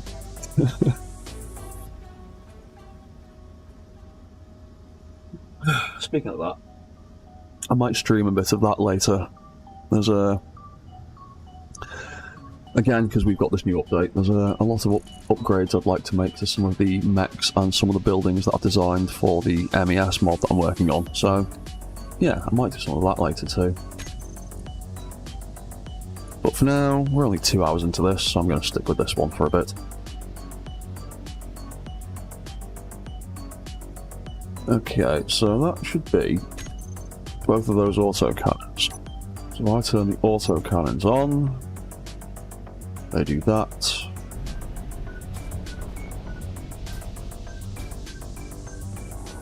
Are they set up to target anything though? Don't seem to be aiming anything else.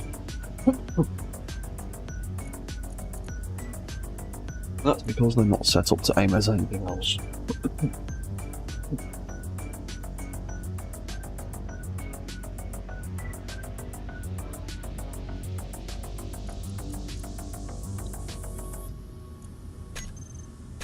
There we go. Right, that's better. They're actually pointing at stuff now. There we go. So when they actually aim, there we go. The individual lights turn on depending which one.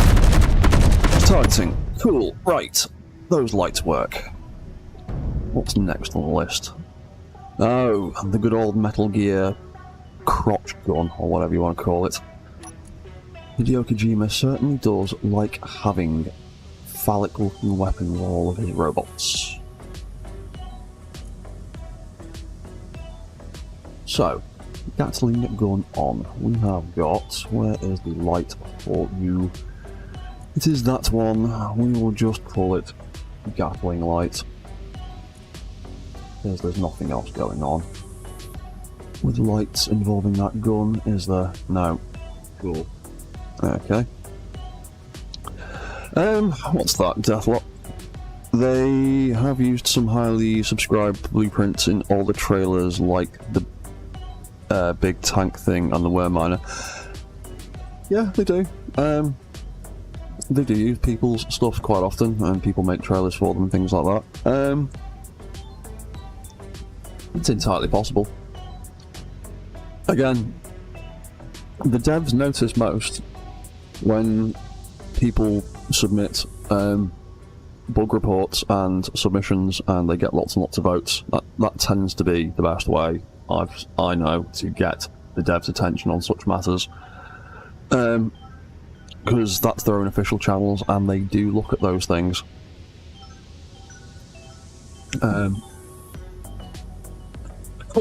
Ferret. Oh, you're right, man.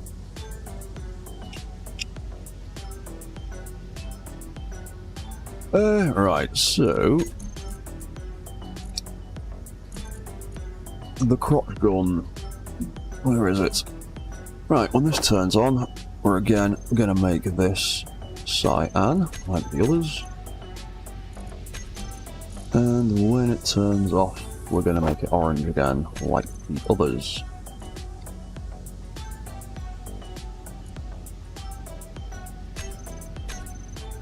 Cool, so I turn that on, and there we go, turn it off, there we go.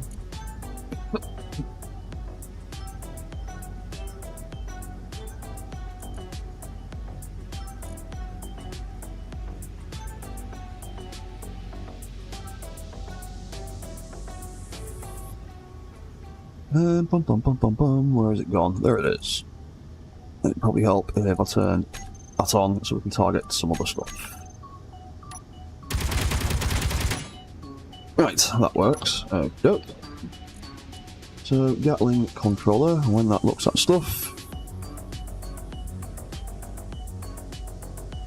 Great null, am I going to bring tea for the mechs? Obviously. Really want one of the kitchen blocks to have a kettle on them. You can't have a kitchen without a kettle. You can't make tea without boiling water. You need a kettle for that. There's a lot of coffee and cola in the Space Engineers world, there's not enough tea. I'd like some official tea, please. Earl Grey, if possible.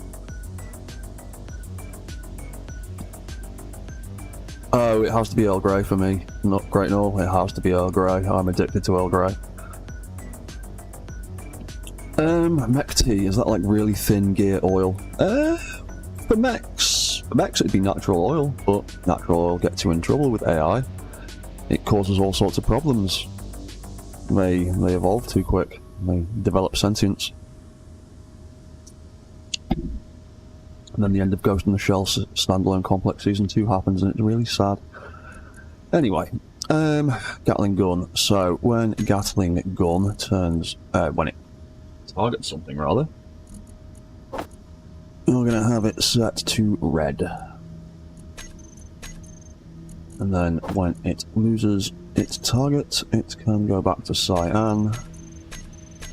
So when I turn that gun on, there we go. Cyan for on, or neutral, red for targeting, orange for off. Ruby. Right, rocket launcher. I'm not doing that. they're bugged at the minute, and they are causing damage even when damage is off, so I'm going to turn him around so I don't actually accidentally blow any more holes into my mechs. Great and all, it tends to be one or the other, I find.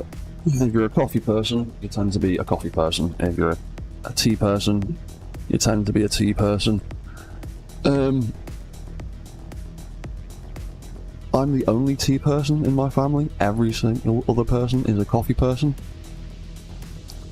Except for my niece, and that's it. Me and her, everybody else drinks coffee. Everybody else drinks very strong black coffee, which is just horrible to me. But I'm more of a tea person, that's just me.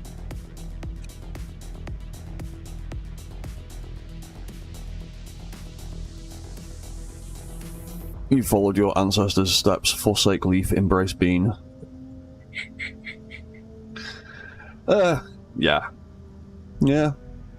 No, I know lots of people that are very much into their coffee. Well, there you go, Ferret. You are the exception to the rule then. You're a coffee person with a nice collection of tea. There are exceptions to every rule. Nothing is written in stone. Right, so we've done the head, we've done the gun. We were going to do the rockets next, because if I open that and turn that on, we've got those little lights in there. So, rocket lights.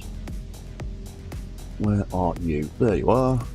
We have a group for you. No, we don't. Let's make one. Rocket lights.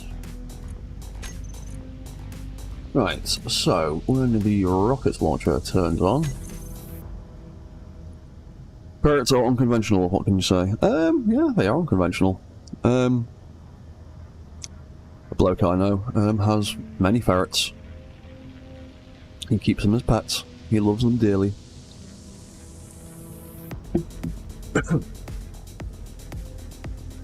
Right, so that's that. That turns all of that on. That sets everything up. We'll just put it there.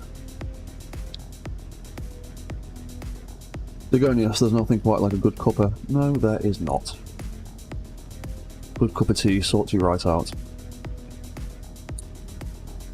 Special Ent Earl Grey, it's my absolute favourite. Right, that will turn on and be cyan. And when it turns off, we will stick it... No, we'll just stick it there, so it's got a little bit of similarity to the other programming.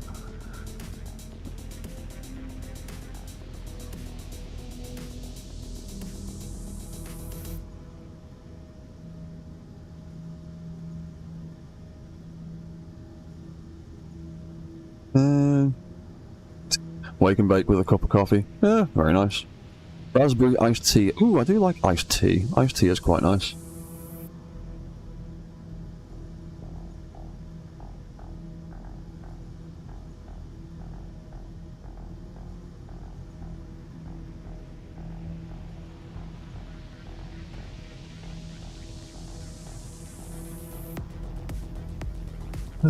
Right. Oh, what are you doing, you stupid laptop? There we go.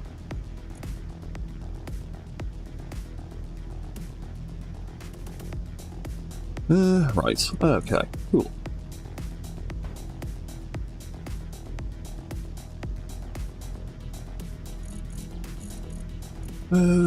So... What were we doing? We were doing rocket lights. Rocket lights, when they turn off, will turn... orange. What's that? Green tea is a favourite of yours in the evenings. Still in the kick, but not the heart palpitations. Yeah. Honestly, I'm not a fan of decaf tea. I like the ones that are full of caffeine. Probably because I don't like coffee, but I need to get my caffeine kick from somewhere. But yeah, green tea is quite nice. I do enjoy it. Right.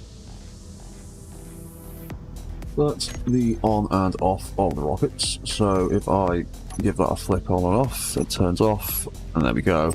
It turns cyan. Fantastic. So let's change that to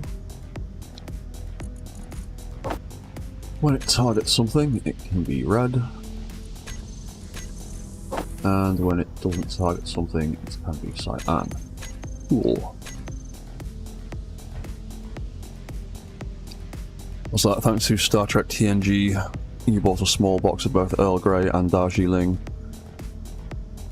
to try them out. Discovered why Captain Picard despises. Yeah.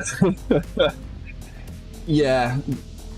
There's so many different kinds of tea, and there's so many different kinds of flavours, and some of them I'm not a fan of, and some of them I can't live without, and I would have to agree with Captain Picard on that matter. I'm not a fan of Darjeeling, but Earl Grey is life, and I can't live without it. Right, so we've done that, we've done that, we've done that. Oh, we might as well... Yeah, we might as well set up the same controllers that we did on Rex for both the ammunition on the rocket and the charge on the rail cannon, because we had a halfway setting on both of those, didn't we? Oop, should probably turn that rocket launcher off. There we go, turn that off. Right, so let's build some more event controllers. Turn my lights off, I don't need them on. What? Oop, a bit quickly.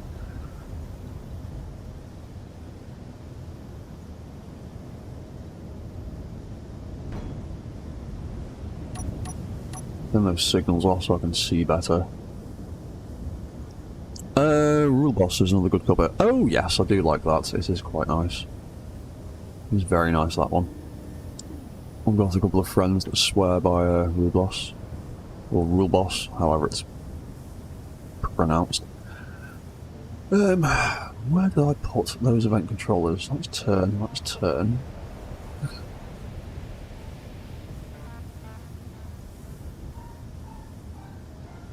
Those are the decoy controls. That's rocket launch on, that's guard, that's Gatlings.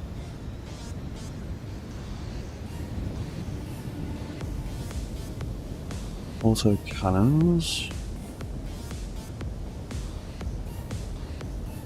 Hang on, I need to come to the cockpit and figure out where I've put these controllers. Where are these two? Where are you hiding?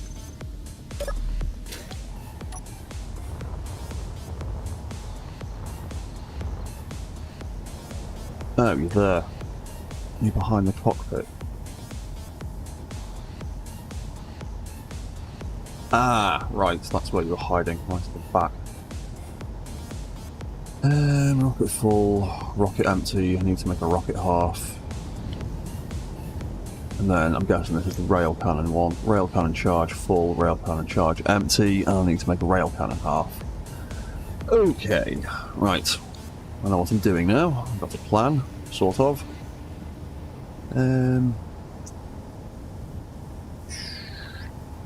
Really decent place to put it that's anywhere nearby, so we'll just slap one there. Let's do it like that.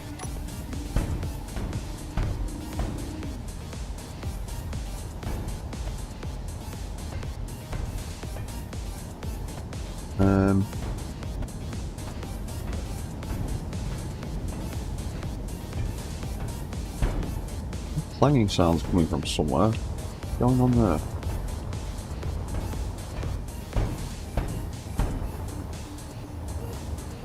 Oh. Okay.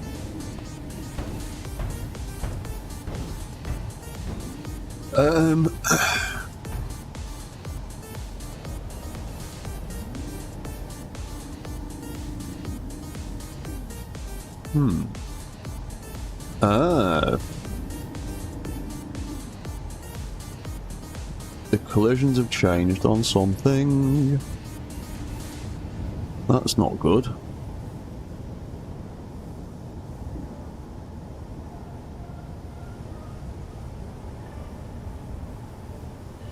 But it can go as far as -5, but going down to 11 can actually pull it through the model and do...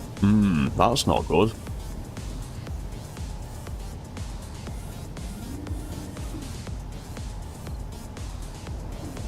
That wasn't doing that before the update. That would pull all the way in, and then the top part would start to... the model would start to clip through the base of the rotor, but it wouldn't do that. That's model collisions doing stuff. Ooh, that's not good. Oh dear. Oh, that's going to affect some of my designs.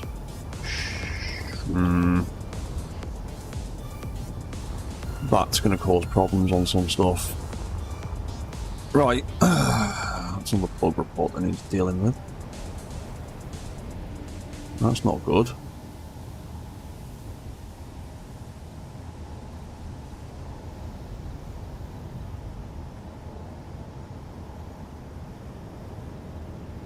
No, that's not good.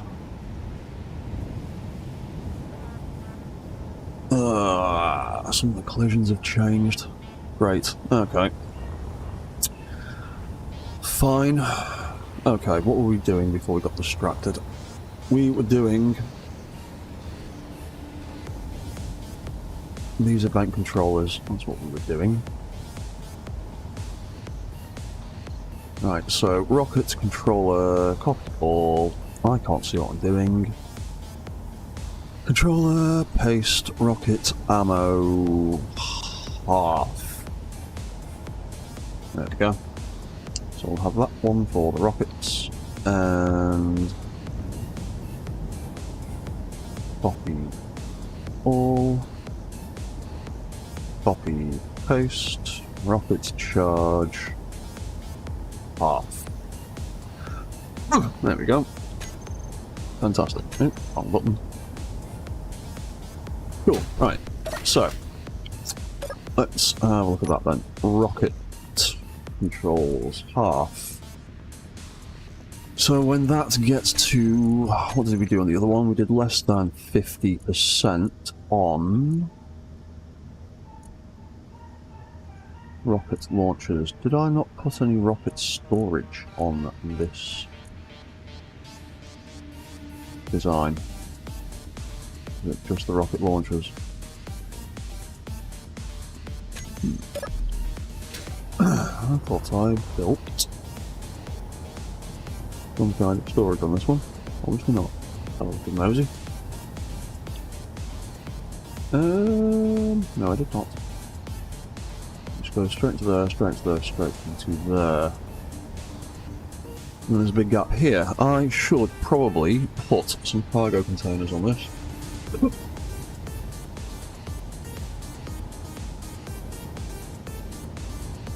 So I can actually get some decent amount of ammo in here, because that feeds into there, which feeds directly down here, which feeds the gun at the front, and the head goes up there, and then that feeds into the container, connector there. And there's no actual internal storage anywhere, is there? That goes to there, that goes to there. There's a sorter in there that pulls the missiles into there. Dump, dump, dump, dump, dump.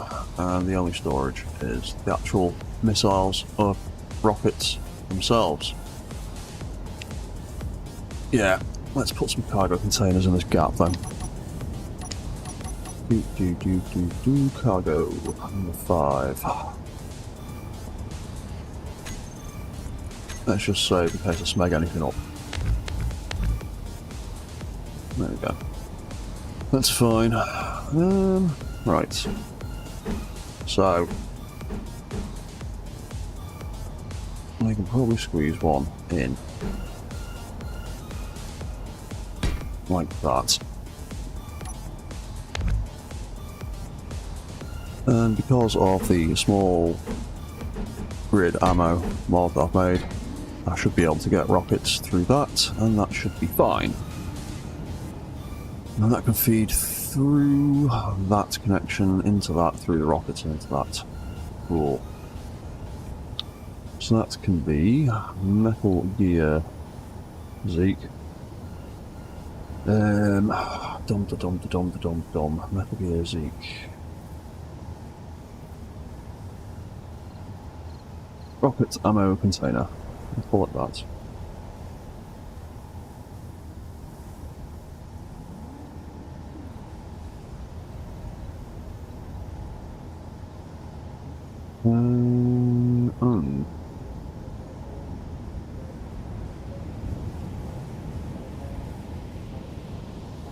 That's a point, actually. How do I distinguish? What did I do with you?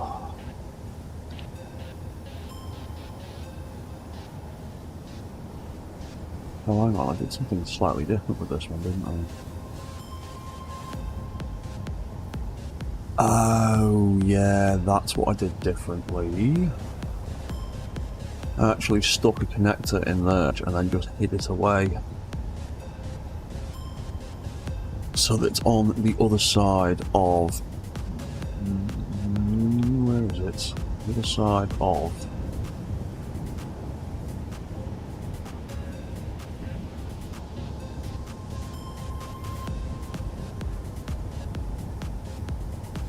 oh, there was a sorter in there somewhere.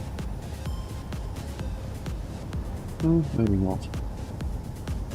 Oh, there you go. That's where the sorter's hiding. Yeah, that way the storage is that side of the sorter. Okay. Let's reevaluate that. Because that will just become general storage. And then if I start filling it up with rockets, they're not actually going to get... well, they'll get pulled through there to an extent, and then they won't actually get pulled any further. Right, we'll redo that. What we actually need to do is reconnect them like that for the moment.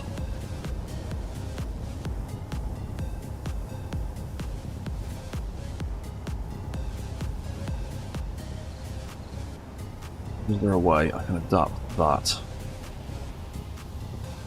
in a similar way to what I've done here? What did I actually do? There's a connector directly connected to the back. How's that feeding in? It's through that gap there that's coming out of that thing there. Right, okay. So, right there. Is where I need a connection point. So, let's...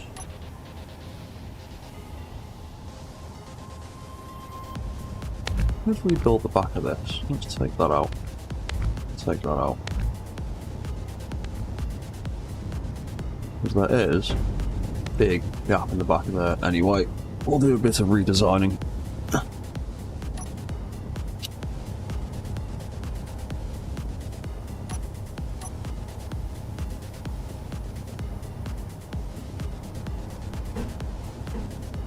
Yeah, so I was going to use one of them as a bit of storage.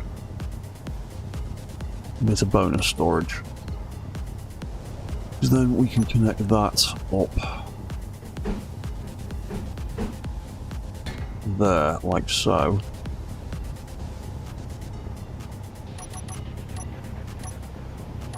Means we then need to redesign a little bit. So if I do that, and then maybe that and that. There you go, just cover it up.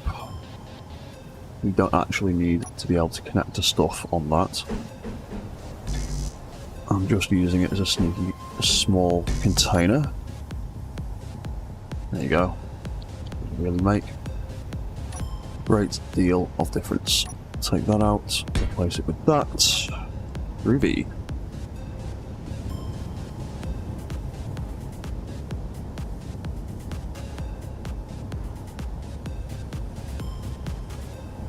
Ooh, you know what I can actually do? A bit of extra detail instead.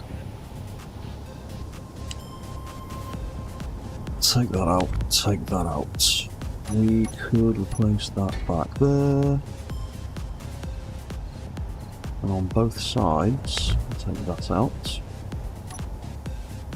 We could stick, where is it? One of these.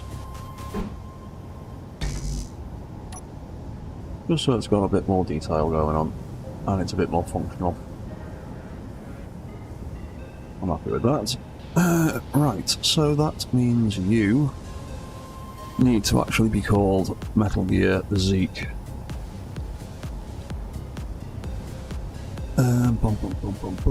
Rocket ammo storage. We'll do that instead. There you go, it's already filled up with some rockets as well. Cool. Right, so I need to be in my own body, not in my spectral form. Let's stick some rockets in there. There you go, they're feeding through. Filling up. Groovy.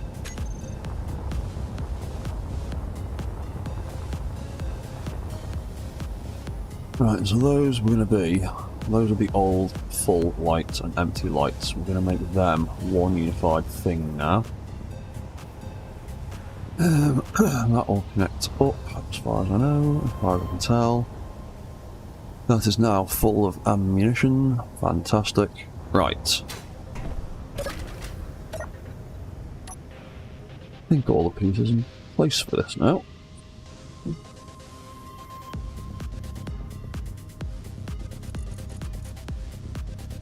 And we need to sort out those lights, don't we? So, there we go. And we were just going to call them ammo lights, weren't we? That's what we did with Rex. So, rocket ammo light.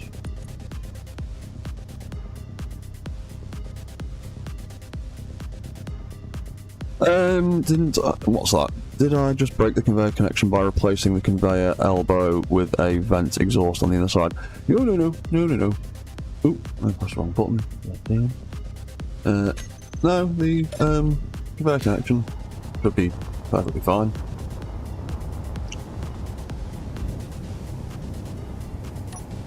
Because the vents have connection on all sides except for the front face with the vent on it. So there's a connection going from here. See, lights are green, everything's good. And it goes into the adapter here. The adapter goes straight into the rocket launchers. Oop. There you go, that's the inside of the adapter. And then the storage for the connector I've just built on there comes through this little air vent. There's the front of it. And then it goes into here. Perfectly fine.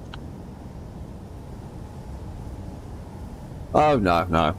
I've used the full block version. It's all good. Right, so we can sort that out.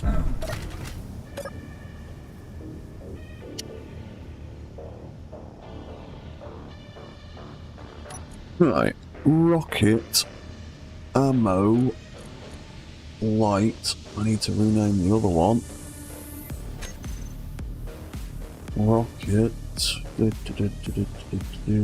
are you? There you are. Rocket ammo light. Rocket ammo. No, let's reset that. Rocket ammo. There we go. Everything appears as it should. They can both be on. We can make a group for them. Oh, hey Engineered Coffee, how you doing, man? Hey Adria, how you doing? How is everybody this morning?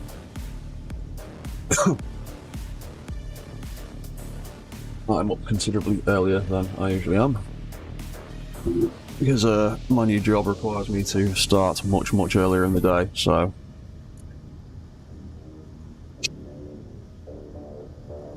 So, yeah, afternoon streams like this might become a bit more of a regular thing. I'm a little bit more up and about during the day now, rather than late nights. So, rocket light ammo. When the ammo gets full, what we need to do is... why is that saying less than 50? What?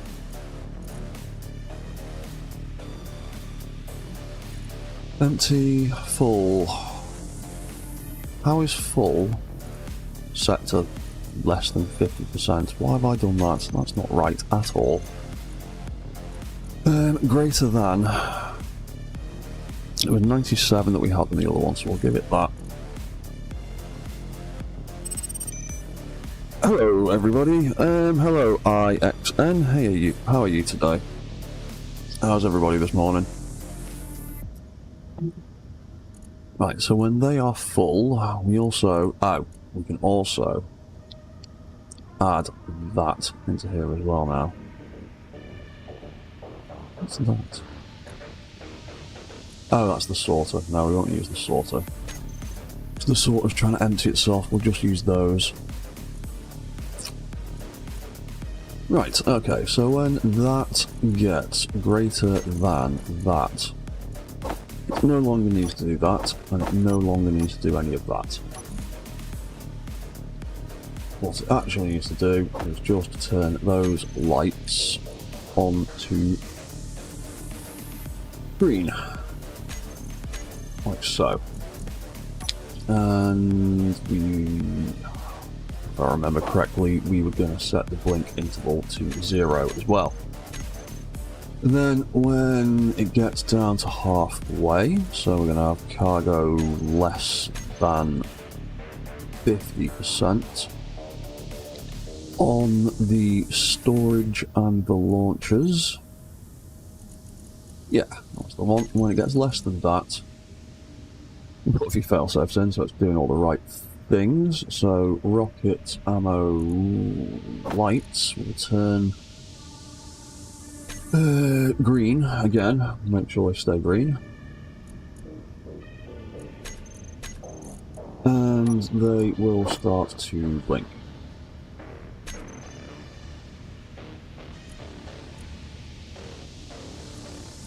So I'll do that. And then when it gets empty, so it's less than 1%, we will get rid of that, because that's only going to cause us problems. And ammo light. That will set colour to orange. That's the one. And we will also set the blink.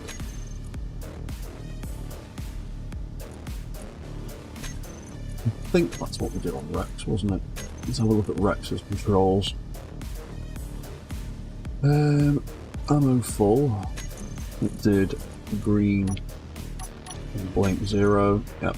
Ammo half did. Oh yeah, we need to put that little failsafe in, don't we?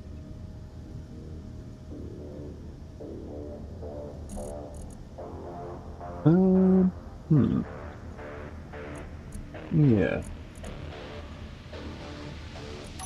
Let's also put that in there. Let's change that. Let's set that to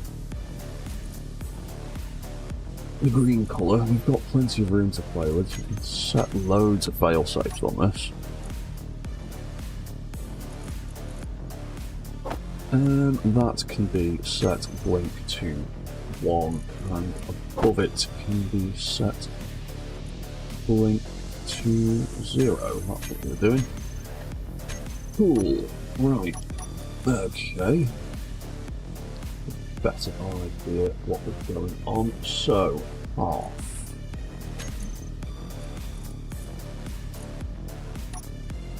There's the green light, does that. Rocket light. Blink. Interval 0.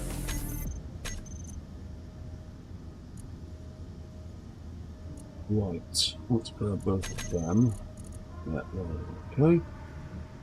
When it's empty, so it's less than that, let's stick the rocket storage container in there too.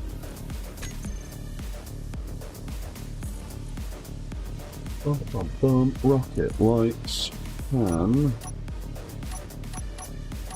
That all I've put on there? Oh, yeah.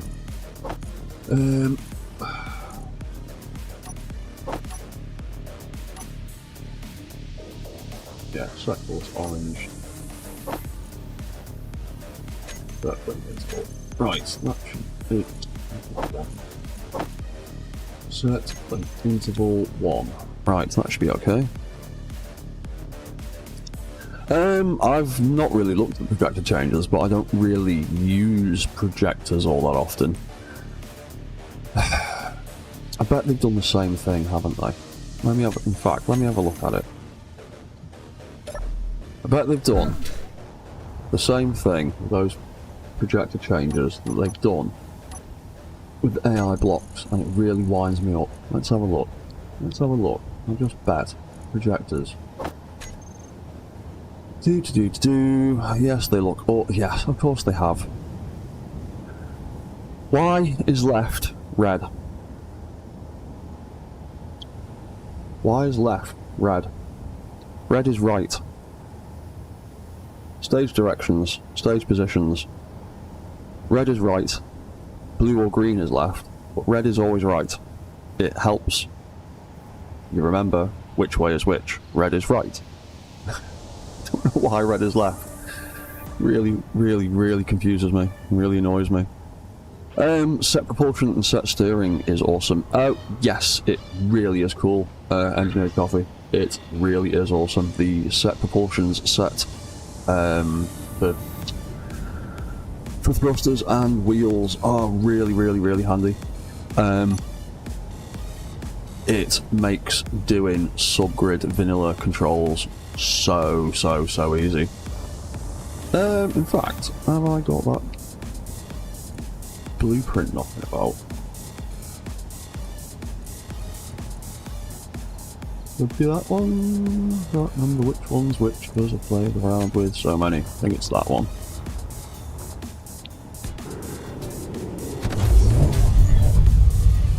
It'll be that version of him. Yeah, it is, isn't it? Drive, controls, there we are. Yeah, so he's got subgrid wheels with drive controls, and literally it is just like 2 steps. It's a single controller looking at a thruster on the back of the ship that's pushing forwards, and when it goes above that amount, it sets the propulsion on the wheels to forward to 100%, and when the thruster stops firing, it sets it to 0 again, and literally 2 steps and subgrid wheel controls. And I've got a similar setup for the steering. There's a couple of thrusters on the side that do left and right, and they make all the steering shift left and right so the mech can strafe whilst driving. And again, that's literally just... Oh, it's steer actually. It's steer controls? What do I call it? Yes, it's steer left and right. Again, single thruster, triggering an event controller, and when it does, it just sets the steer overrides to what I want. It's so super simple and easy. It's awesome.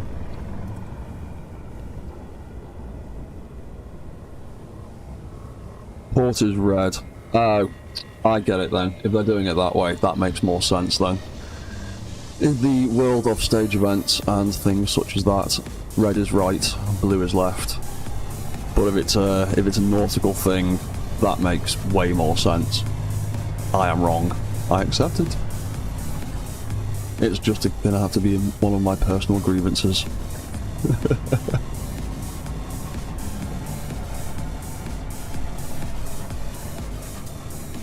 Navigation lights, green is left, red is right.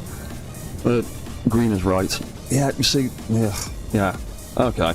If all the navigation and nautical things do it that way around, that makes sense why they've chosen to go that way.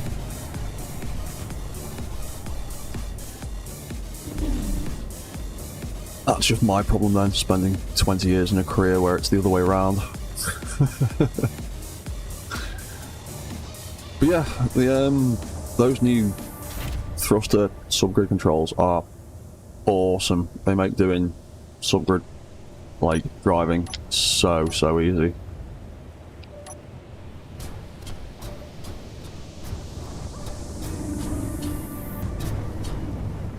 Just make doing makes doing subgrid controls super simple now.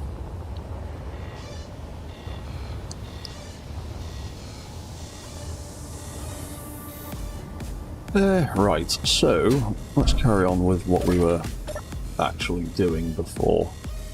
What time are we on? 3 hours. It's not too bad. I might do another hour and then go have a little break and have some food. Come back and maybe work on some new robots for the MES thing.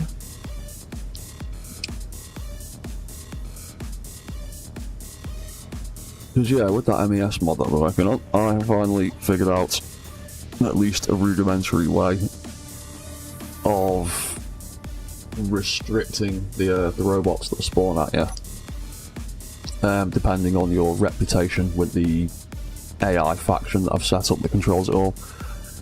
So I've kind of got a basic system in place so that the more you upset the rogue AI, the bigger robots you will encounter to come and get you, or that will spawn at locations at the moment.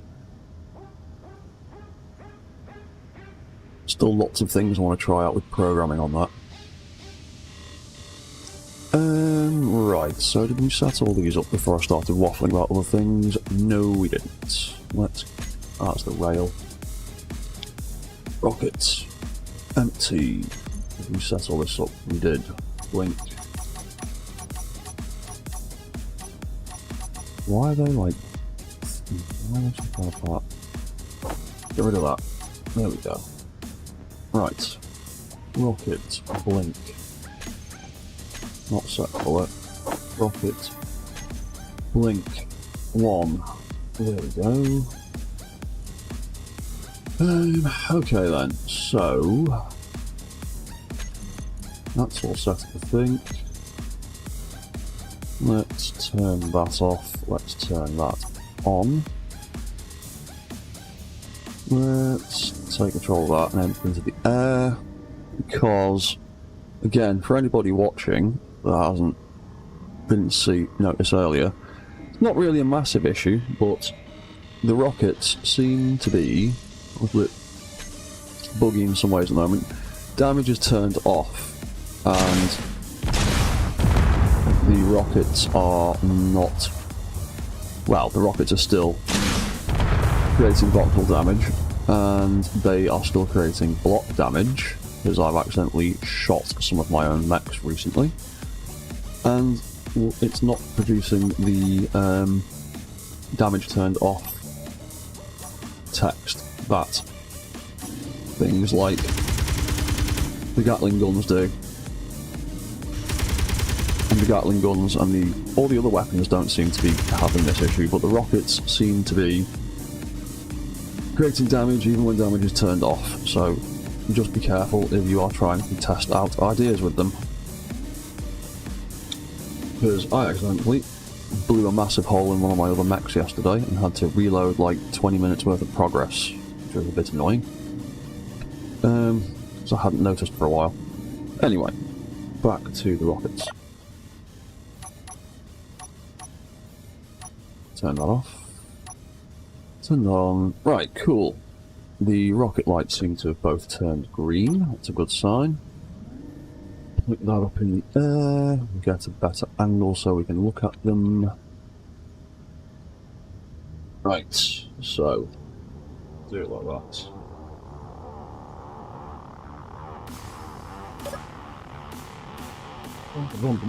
Do it like that. Select that. Yeah, IXN. I like to turn damage off when I'm testing, so I can basically blank fire stuff, but still get a good idea of how the weapons work. Currently, I can't really test rockets without having to set up a proper dummy. I usually just get my mechs to point at each other, or me, and shoot, because I know it's not going to do anything, but at the moment, yeah, I need to be careful. I blew the legs off one of the other Metal Gears yesterday, and I wasn't happy afterwards. Anyway, let's fire these rockets and see if these lights start blinking like they should.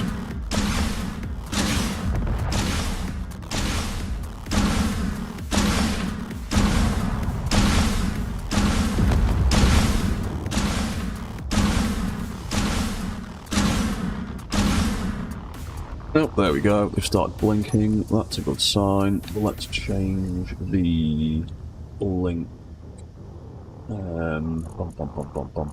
length to 50. There we go.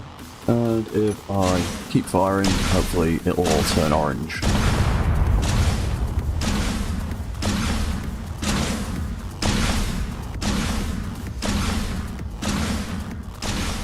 There we go, and that's all turned orange. Groovy. If I turn that all off, it stays blinking like it should do, and if I jump out and shove a load of rockets in here, we've got rockets selected, we have, there we go. Stick that many in. And it's stopped blinking, but it has not changed green. Okay. Let's have a look and see what we've done there. This was just a flesh wound. Yeah. Yeah. Blew his legs off, is what it did. Right, so that's what we look at here. They've gone, they're full, they're half full.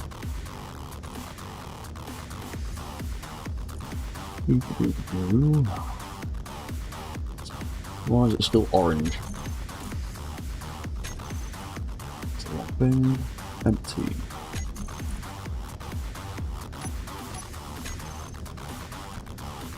Less than 1% of that. When it's at halfway,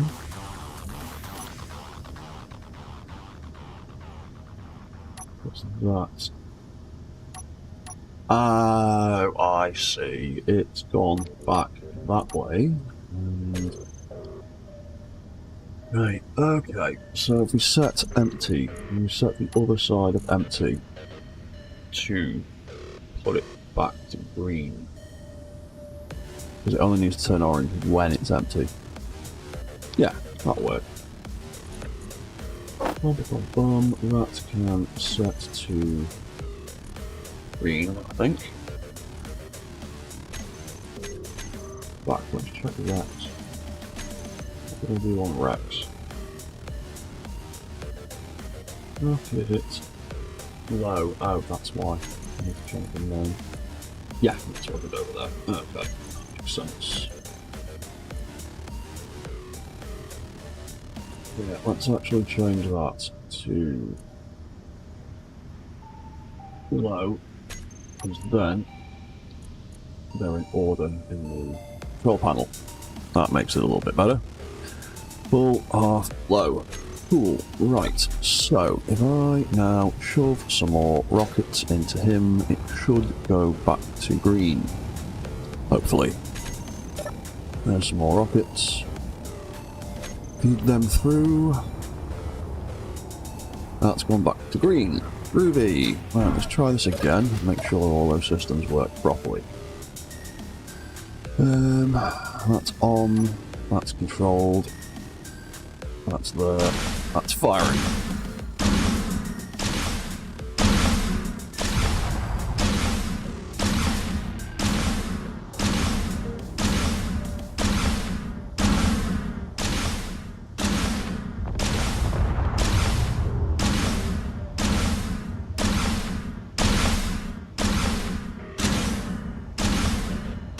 There we go, it's blinking and it's still green. That's what we wanted.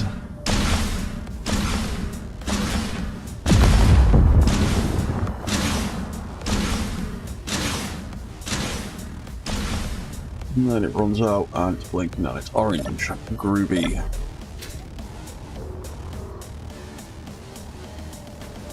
Now if I stick one lot of that in there, it'll then go back to green.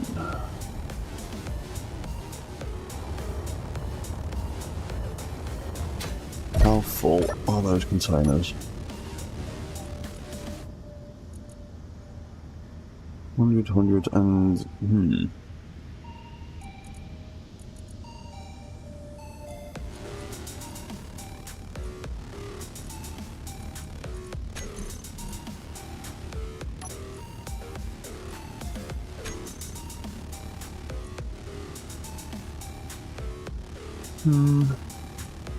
whatever. Good enough for now. Yeah, that'll do. Well, I'm done.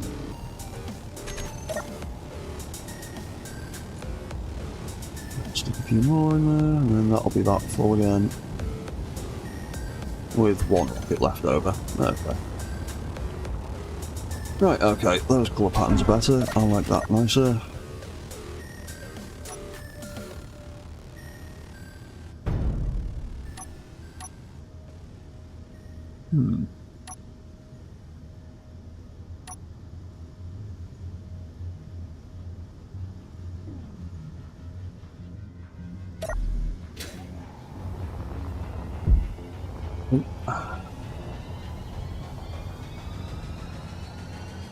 What would you do anything from that hinge or the hinges?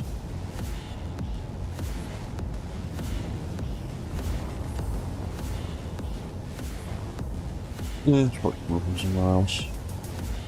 Me, whatever.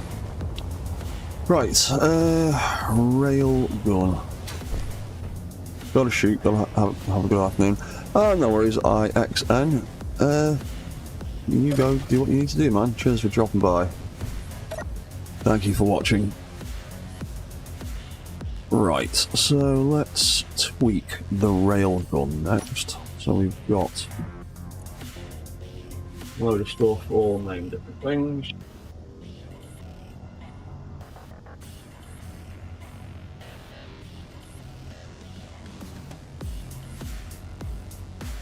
I've called most of it rail cannon. You know what? Let's go with that.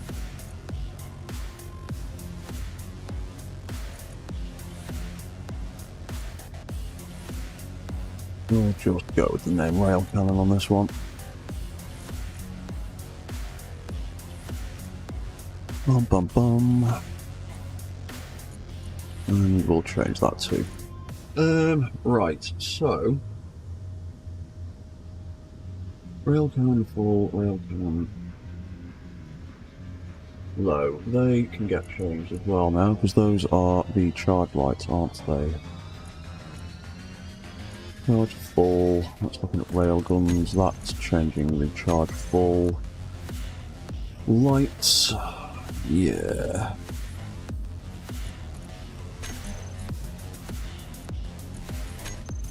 Yep.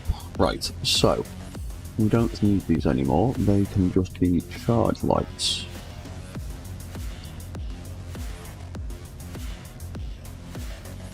Copy that. We'll copy that. We'll make them a group. And when it's full, because of the AND gate, maybe if you adjust the threshold to a bit higher than 50, then it won't go green if a couple of launchers are at 100. I'm not sure. Well, the AND gate is supposed to work that it doesn't do anything until all the criteria meet, or until all the selected blocks meet that criteria. It should be waiting until all of them are above 100% before it triggers anything. So I think that's broken behaviour rather than anything else. But event controllers are still having teething issues. They're getting better. But they still do have a few issues here and there. But I can have a look at it later on in a bit more depth. So what are we doing next? Oh yeah. So rail gun full greater than 99. Get rid of all of this. Get rid of all of that. We've got these rail gun charge lights. Cool. So above. Yeah. When it gets above 99, we will set the colour to a lovely green that I like so much. And when it drops below that, we'll leave it at that. And then we will also set the blink to 0 as a failsafe.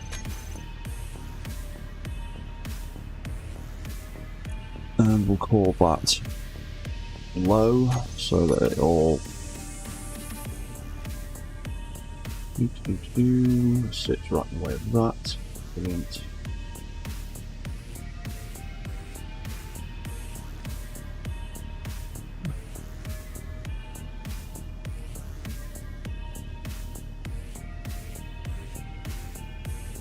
Anyway, when it gets below 1%,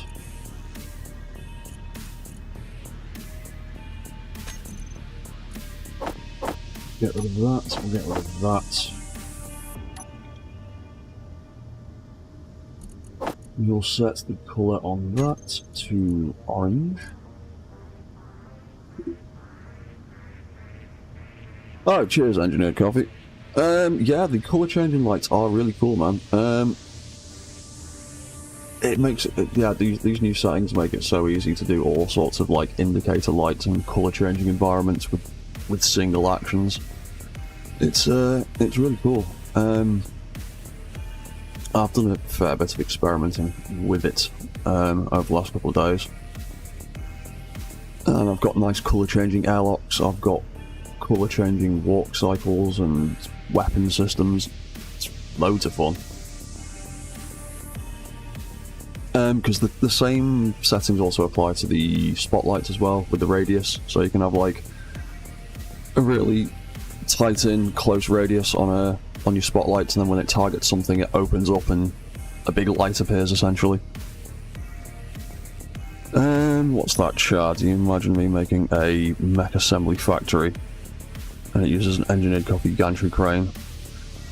Oh, mech. I'd love to be able to make mech factories properly 100%, but there's a few little things that you have to kind of set up manually as a player that you can't quite automate, that really bug me and like sort of prevent me from really going down the mech factory route. Because there's a lot of stuff you can automate, like putting them all together, but certain blocks need to be manually set up by a player, unfortunately. It's a bit of a pain. So what were we even doing now? I can't remember. Oh yeah. Oh yeah, not red. We were going to set that to orange. So when it gets below below 1%, it goes orange, and then it starts blinking. And then when it charges back up and gets above 50%. Yeah, that's the one. Rail cannons or rail guns. Not cargo filled. Full power. One.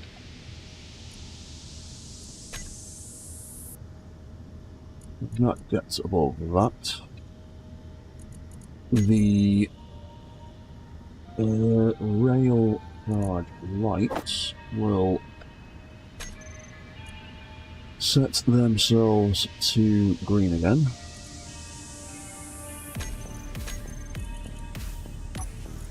And they will also start blinking as a failsafe.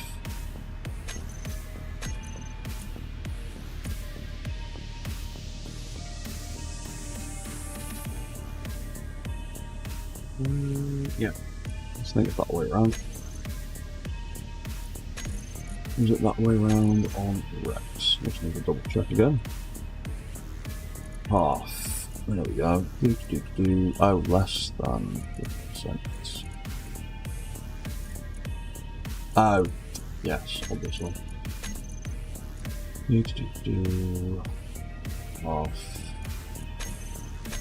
Less than.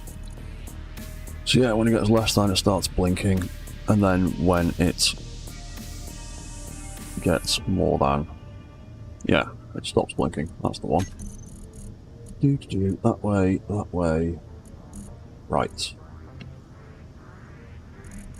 Rail cannon, blink, 0. That's the one. Those charge lights are both on. They are both set to a blink length of 50. If I turn on the rail cannon, oh yeah, there's those things we need to set up as well. So let's have a look at rail cannon lights. Where are you? That one. Let's just get rid of that active tag, it's just a nuisance really. Rail cannon lights, make a group for them. So when the rail cannons turn on, those lights can get set up to aqua. And when they turn off, not that one, we will set them to orange.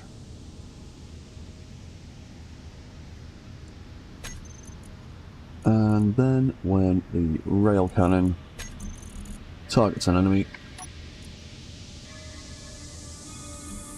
they can turn red. And when they stop targeting an enemy, they can go back to the aqua colour. On, off, on, fire, charging. Sweet. And then when it gets to halfway, it should hopefully turn green. Nope, it did not turn green, it turned orange. Well, it stopped blinking, it didn't turn green though. Alright, well it turned green there. Okay, we got some of it right. Try that again.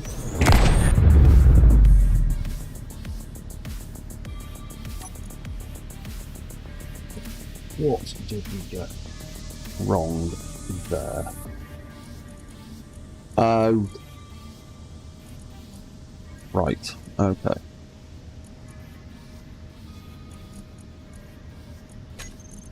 What fucking Rexes? Have I done Rexes wrong? Not rocket. Rail.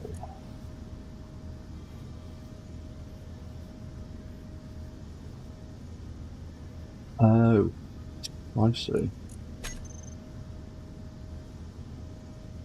I have done it in less blocks and I've not noticed.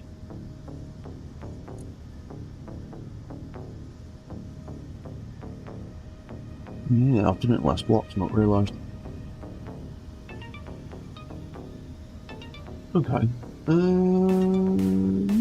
We'll just stick with the block setup I've got here and figure out what I've done wrong. I actually think that probably needs to be that way around, like I thought initially.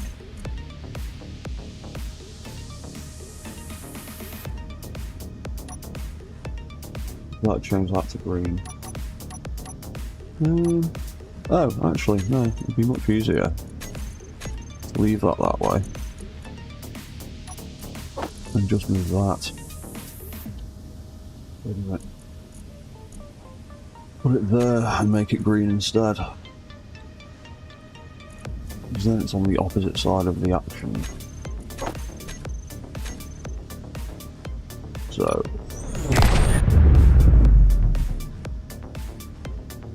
Alright, that's blinking, that's recharging. That gets to halfway. And turn green. Blinking. Oh.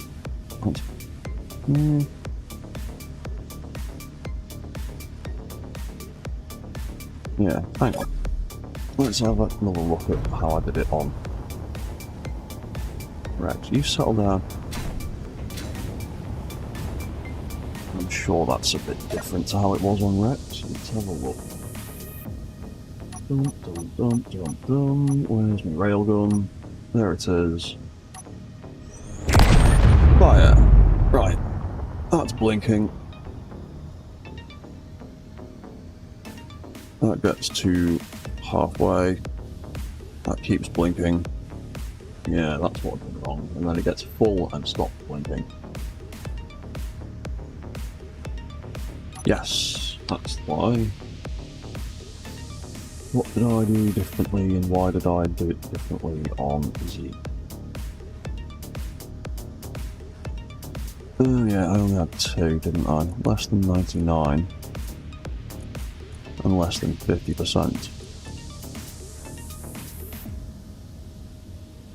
Okay. Oh yeah, because I actually really... do I? Not really. Okay, actually, I could probably take an event controller out of that sequence and make it a little bit more simple.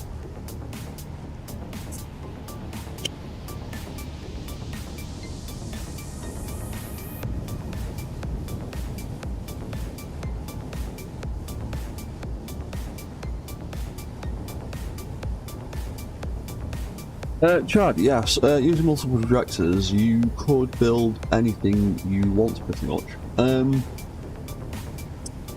The difficulty comes with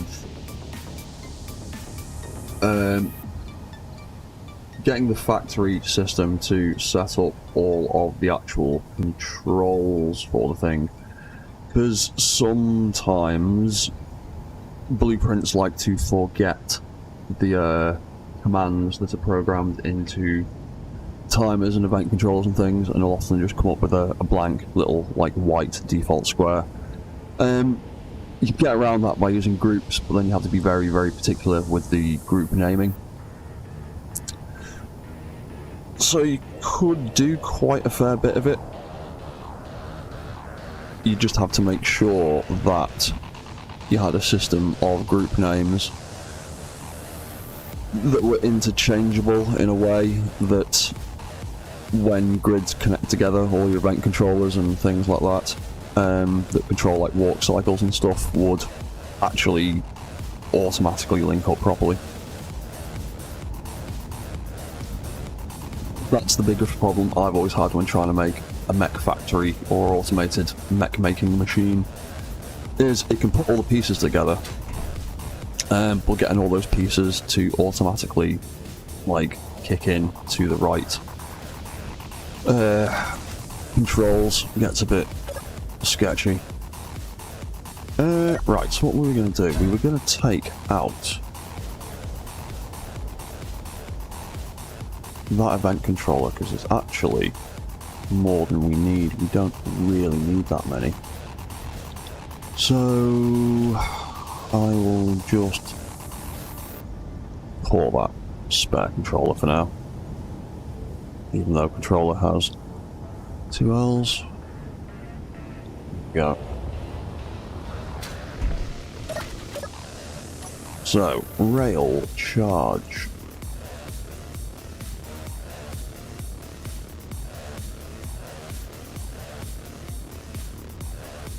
I'm actually to put that back to 50 like it's supposed to be.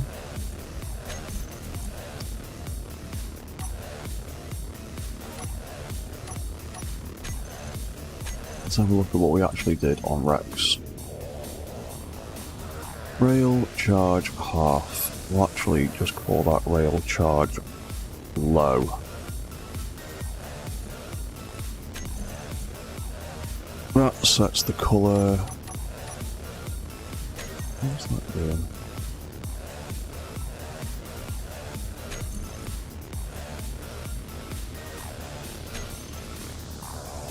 Right. I get why I've done it that way round. Yes, okay. Okay. I remember now. I know why I've done it that way. That does that, that does that. That's controlling the 2 main actions, and that's just doing it on the way back up. Right. Okay.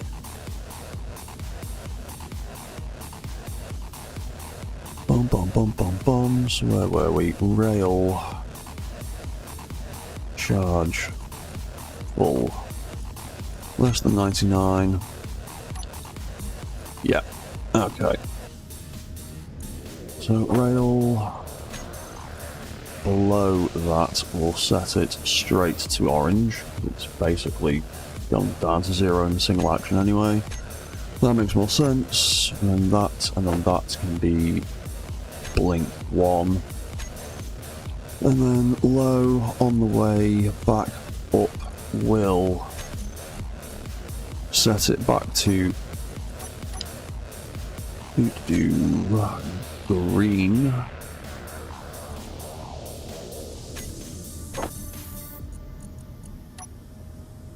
And blink 1, I think. Let's have another look back at Rex's setup.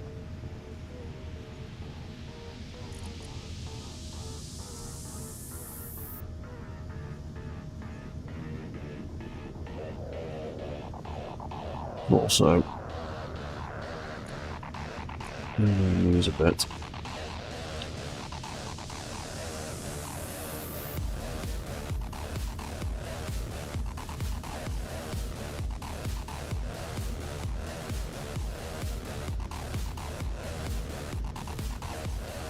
Yeah, right, cool.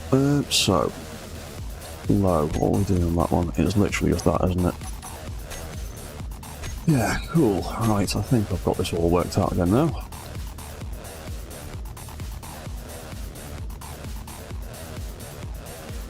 Oh, and that's why they're like that, because you're missing the words from your blocks as well.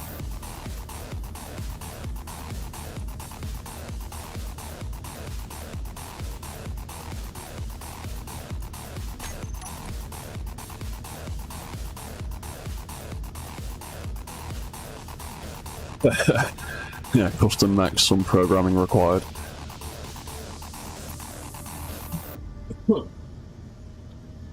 Yeah, that's the downside of doing everything kind of vanilla. With scripts, you could get them to like auto-assign to stuff like that. Probably fairly easy. I like to make life hard for myself and do it the vanilla way, so I might figure out a decent way of doing it at some point. But I've got all these other little projects I'm bouncing around at the moment, so I'll have to put that on the back burner for a little while. Well, it's an idea that might be able to pull off.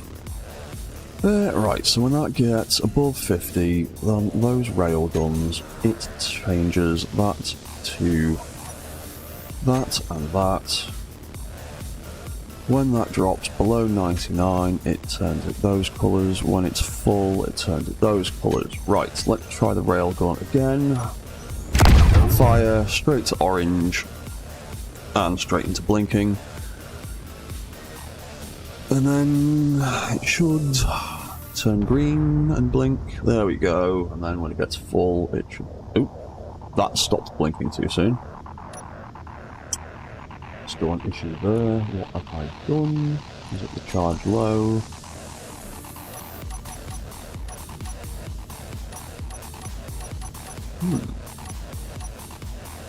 Stop blinking way too soon. Oh, hang on. That bloody spare controller is still set up though, isn't it? Yes, it is. You're interfering with things in the background. You can go away. Yeah, there we go. That may be why. Because we can go off. Right, try that again.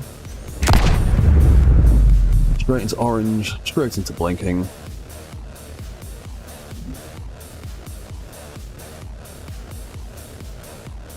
And then it's green and blinking. And then when it gets to full, it stops blinking. Cool. Yay. That works like it should do. Fantastic.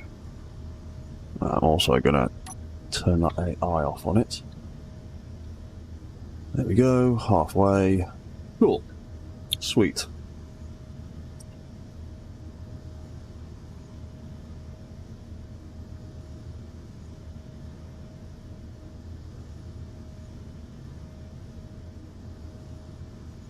Yes, Adrian, it'd be a nice little scam, wouldn't it? I'll sell you the mechs, but I'll have to come around and program them and charge you an extra fee, or something like that. Right, the rail cannon is working. Cool. What else did we have on this? The only other thing is the rear camera, and that doesn't have a light.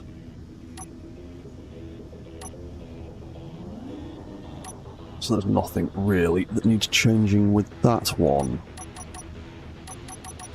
Okay. Yeah, your leg is still doing that, and I'm still not sure how to fix that. When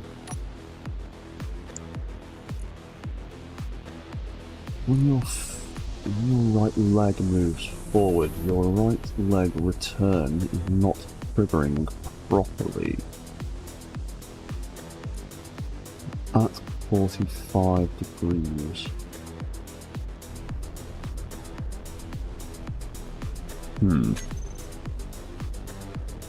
Is it because 45 is your... No? Let's have a look at the leg rotor on your right hand side.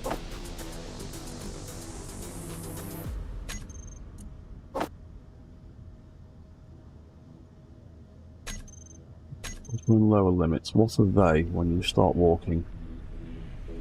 74, so it's miles past it. Then it resets to that. And there you go, it triggers and doesn't extend properly. Why?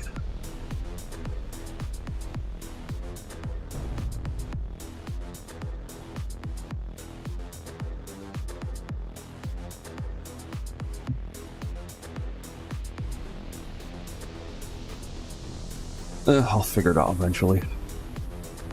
It might come to me in a dream. Never know. Right, so we've done that. We've done all the weapons on that. We've set up the light controls in here now. We've done left, we've done right. We've done forwards. That's neutral. That's reverse. Cool, so all of those colours work properly now.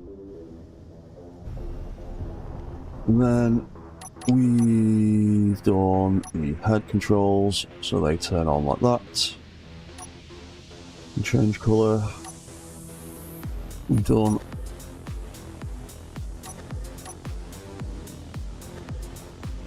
why are you going straight into red?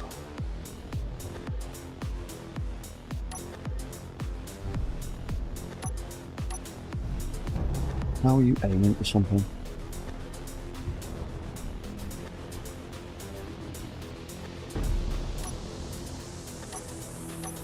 Okay, that's strange.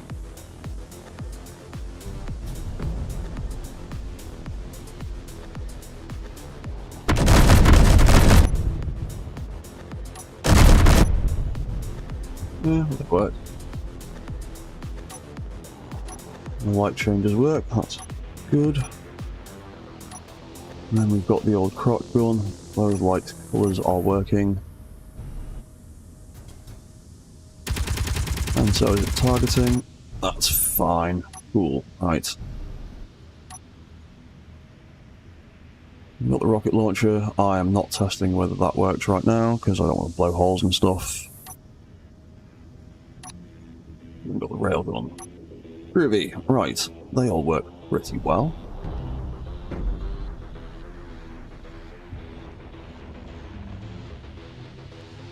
Right, let's get him back over here.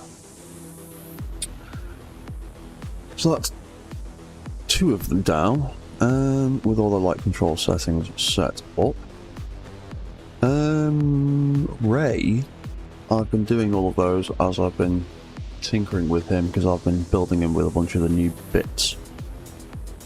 Straight off the bat, that's why he's only half finished, so he's already got some of the light control things that I want to do at some point. With these, I want to put some more blinking lights on their legs to indicate when they're walking. There's Ray hasn't really got a lot set up in here. Oh, actually, no, I have done those screens, haven't I? Ray has got the lights on the side of his legs that change colour when he walks. He wants to behave properly. There we go.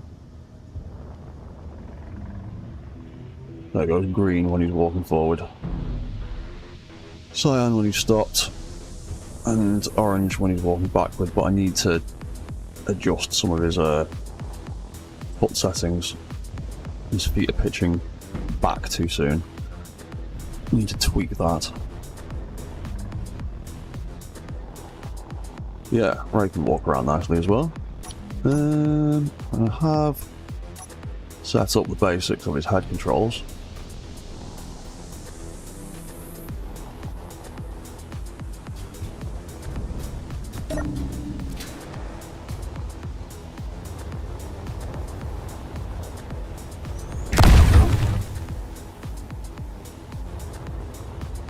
Yeah, the railguns aren't doing voxel damage, but they're not saying no damage turned off either. What's that here? Oh, there's a couple of messages I haven't seen there.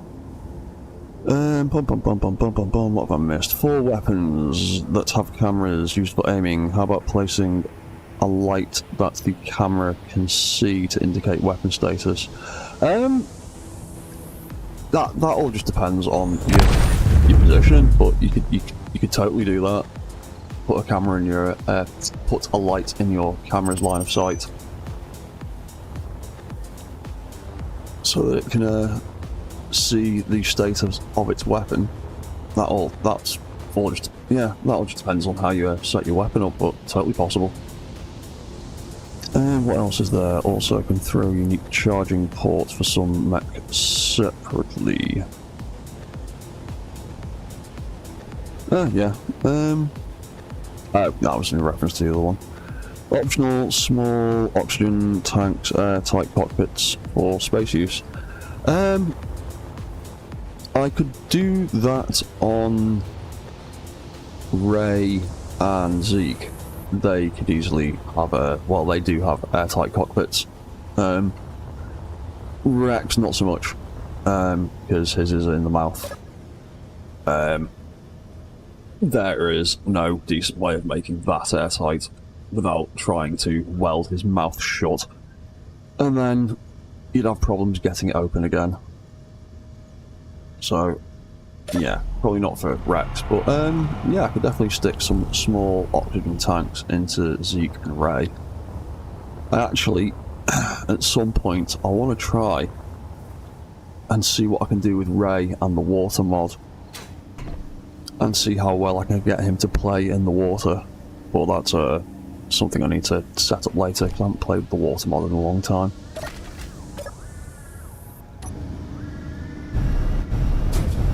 Yeah, all of his water controls are set up with the appropriate colour changes. And I've actually set it up so the rotor that controls the walk cycle is actually front and centre, so you can see it spinning.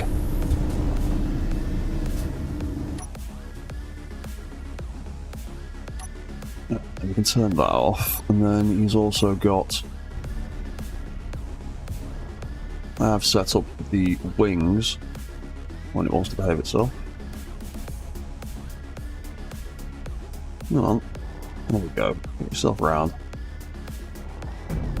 I've set up the wings as weapons as well. They've got a bunch of Gatling guns tucked in them, but apparently I've not put any Gatling ammo in here. Do I have anything on me? No, I do not. Where is it? Gatling ammo. Let's shove some in there. There we go. Right. That's feeding ammo into the Gatling guns. There we go. Ah.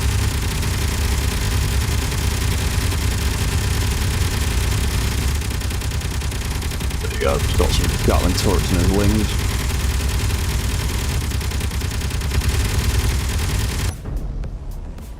Then when you're done, they all fold back nicely. Or should do. Why is that one? Why are you not going back as far as you should be?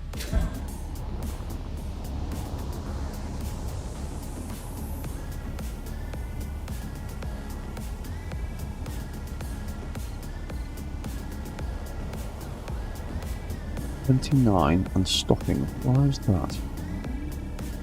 That's not right.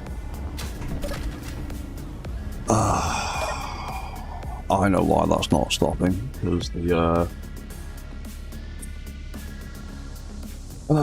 because the AND gate function wasn't working properly, was it?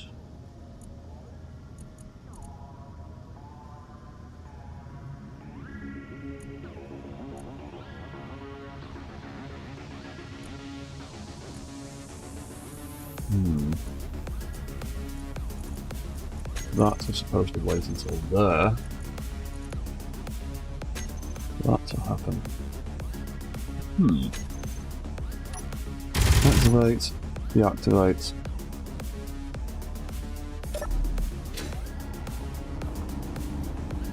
$44.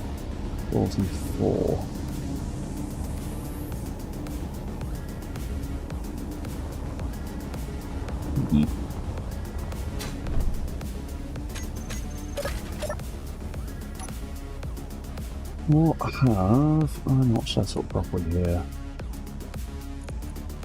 That gets to greater than. Let's set that to 44. See what happens.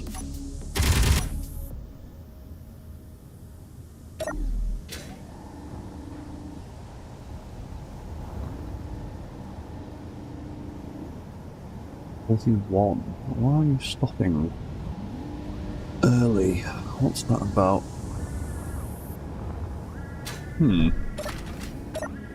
Oh well. It needs some tweaking, I think, or maybe the event controllers are being a bit buggy.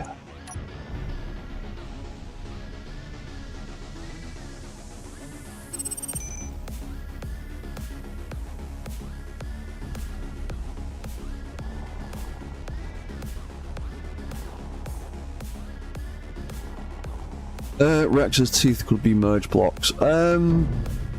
Yeah. Problem trying to merge subgrids like that is if you've got even the slightest bit of the wrong thing touching, it becomes a nightmare to unmerge again. I'm not too fussed about trying to make Rex's face airtight. The other ones, though, easily make them airtight and easily get some air vents in here somewhere to pressurise it. And then it's also got a sneaky little rocket turret on the top. But I'm not putting any ammo in him because he'll blow stuff up that I don't want him to right now. And then that all folds away nicely. And can just pop up like a little periscope. Yeah, all of those settings are already set up pretty well, so I don't need to do much with Ray except for set up some AI stuff and a few more system controls, but pretty much everything else is working. Head cannon, wings, rocket. They all work. Oh yeah, and there's a 3 at the bottom. I don't think they do anything yet, do they? Off, off, and off.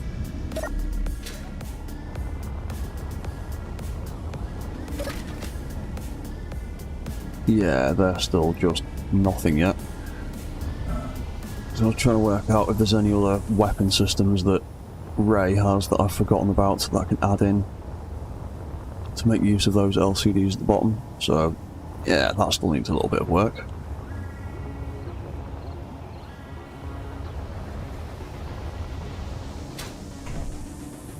What's that? I suppose Rex could always carry a backpack that would serve as an airtight compartment for the player. Possibly. Yeah, it's annoying that you can't really pressurize things like that properly. Some of the control seats that have piping in them, I don't know if they still do, but they used to pressurize you and give you oxygen, regardless of whether you were actually sat in a contained environment or not. But I don't think I've really got the room to get one of those seats in here, and it would drastically change the seating position in here. Oh no, it wouldn't matter in Ray, it'd be in Rex, wouldn't it? Yeah, I wouldn't really be able to do it with Rex. It'd be too much of a pain. It was a pain in the arse enough to try and get the shape of his head the right size and scale to get a seat in there in the first place.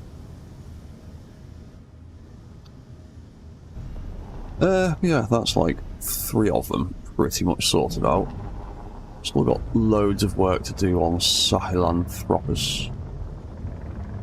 I'll probably come back to do some of that in a bit, but that's been about 4 hours worth of fiddling with giant robots. So I am going to call this stream quits here for now. I'm going to go and get some food. And probably another fresh cup of tea. But I'll be back in probably a couple of hours, maybe an hour or so, to do something else.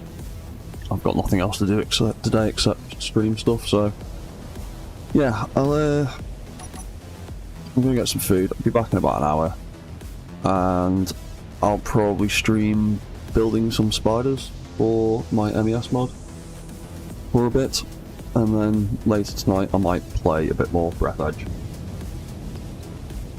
So yeah, I'm gonna get some food.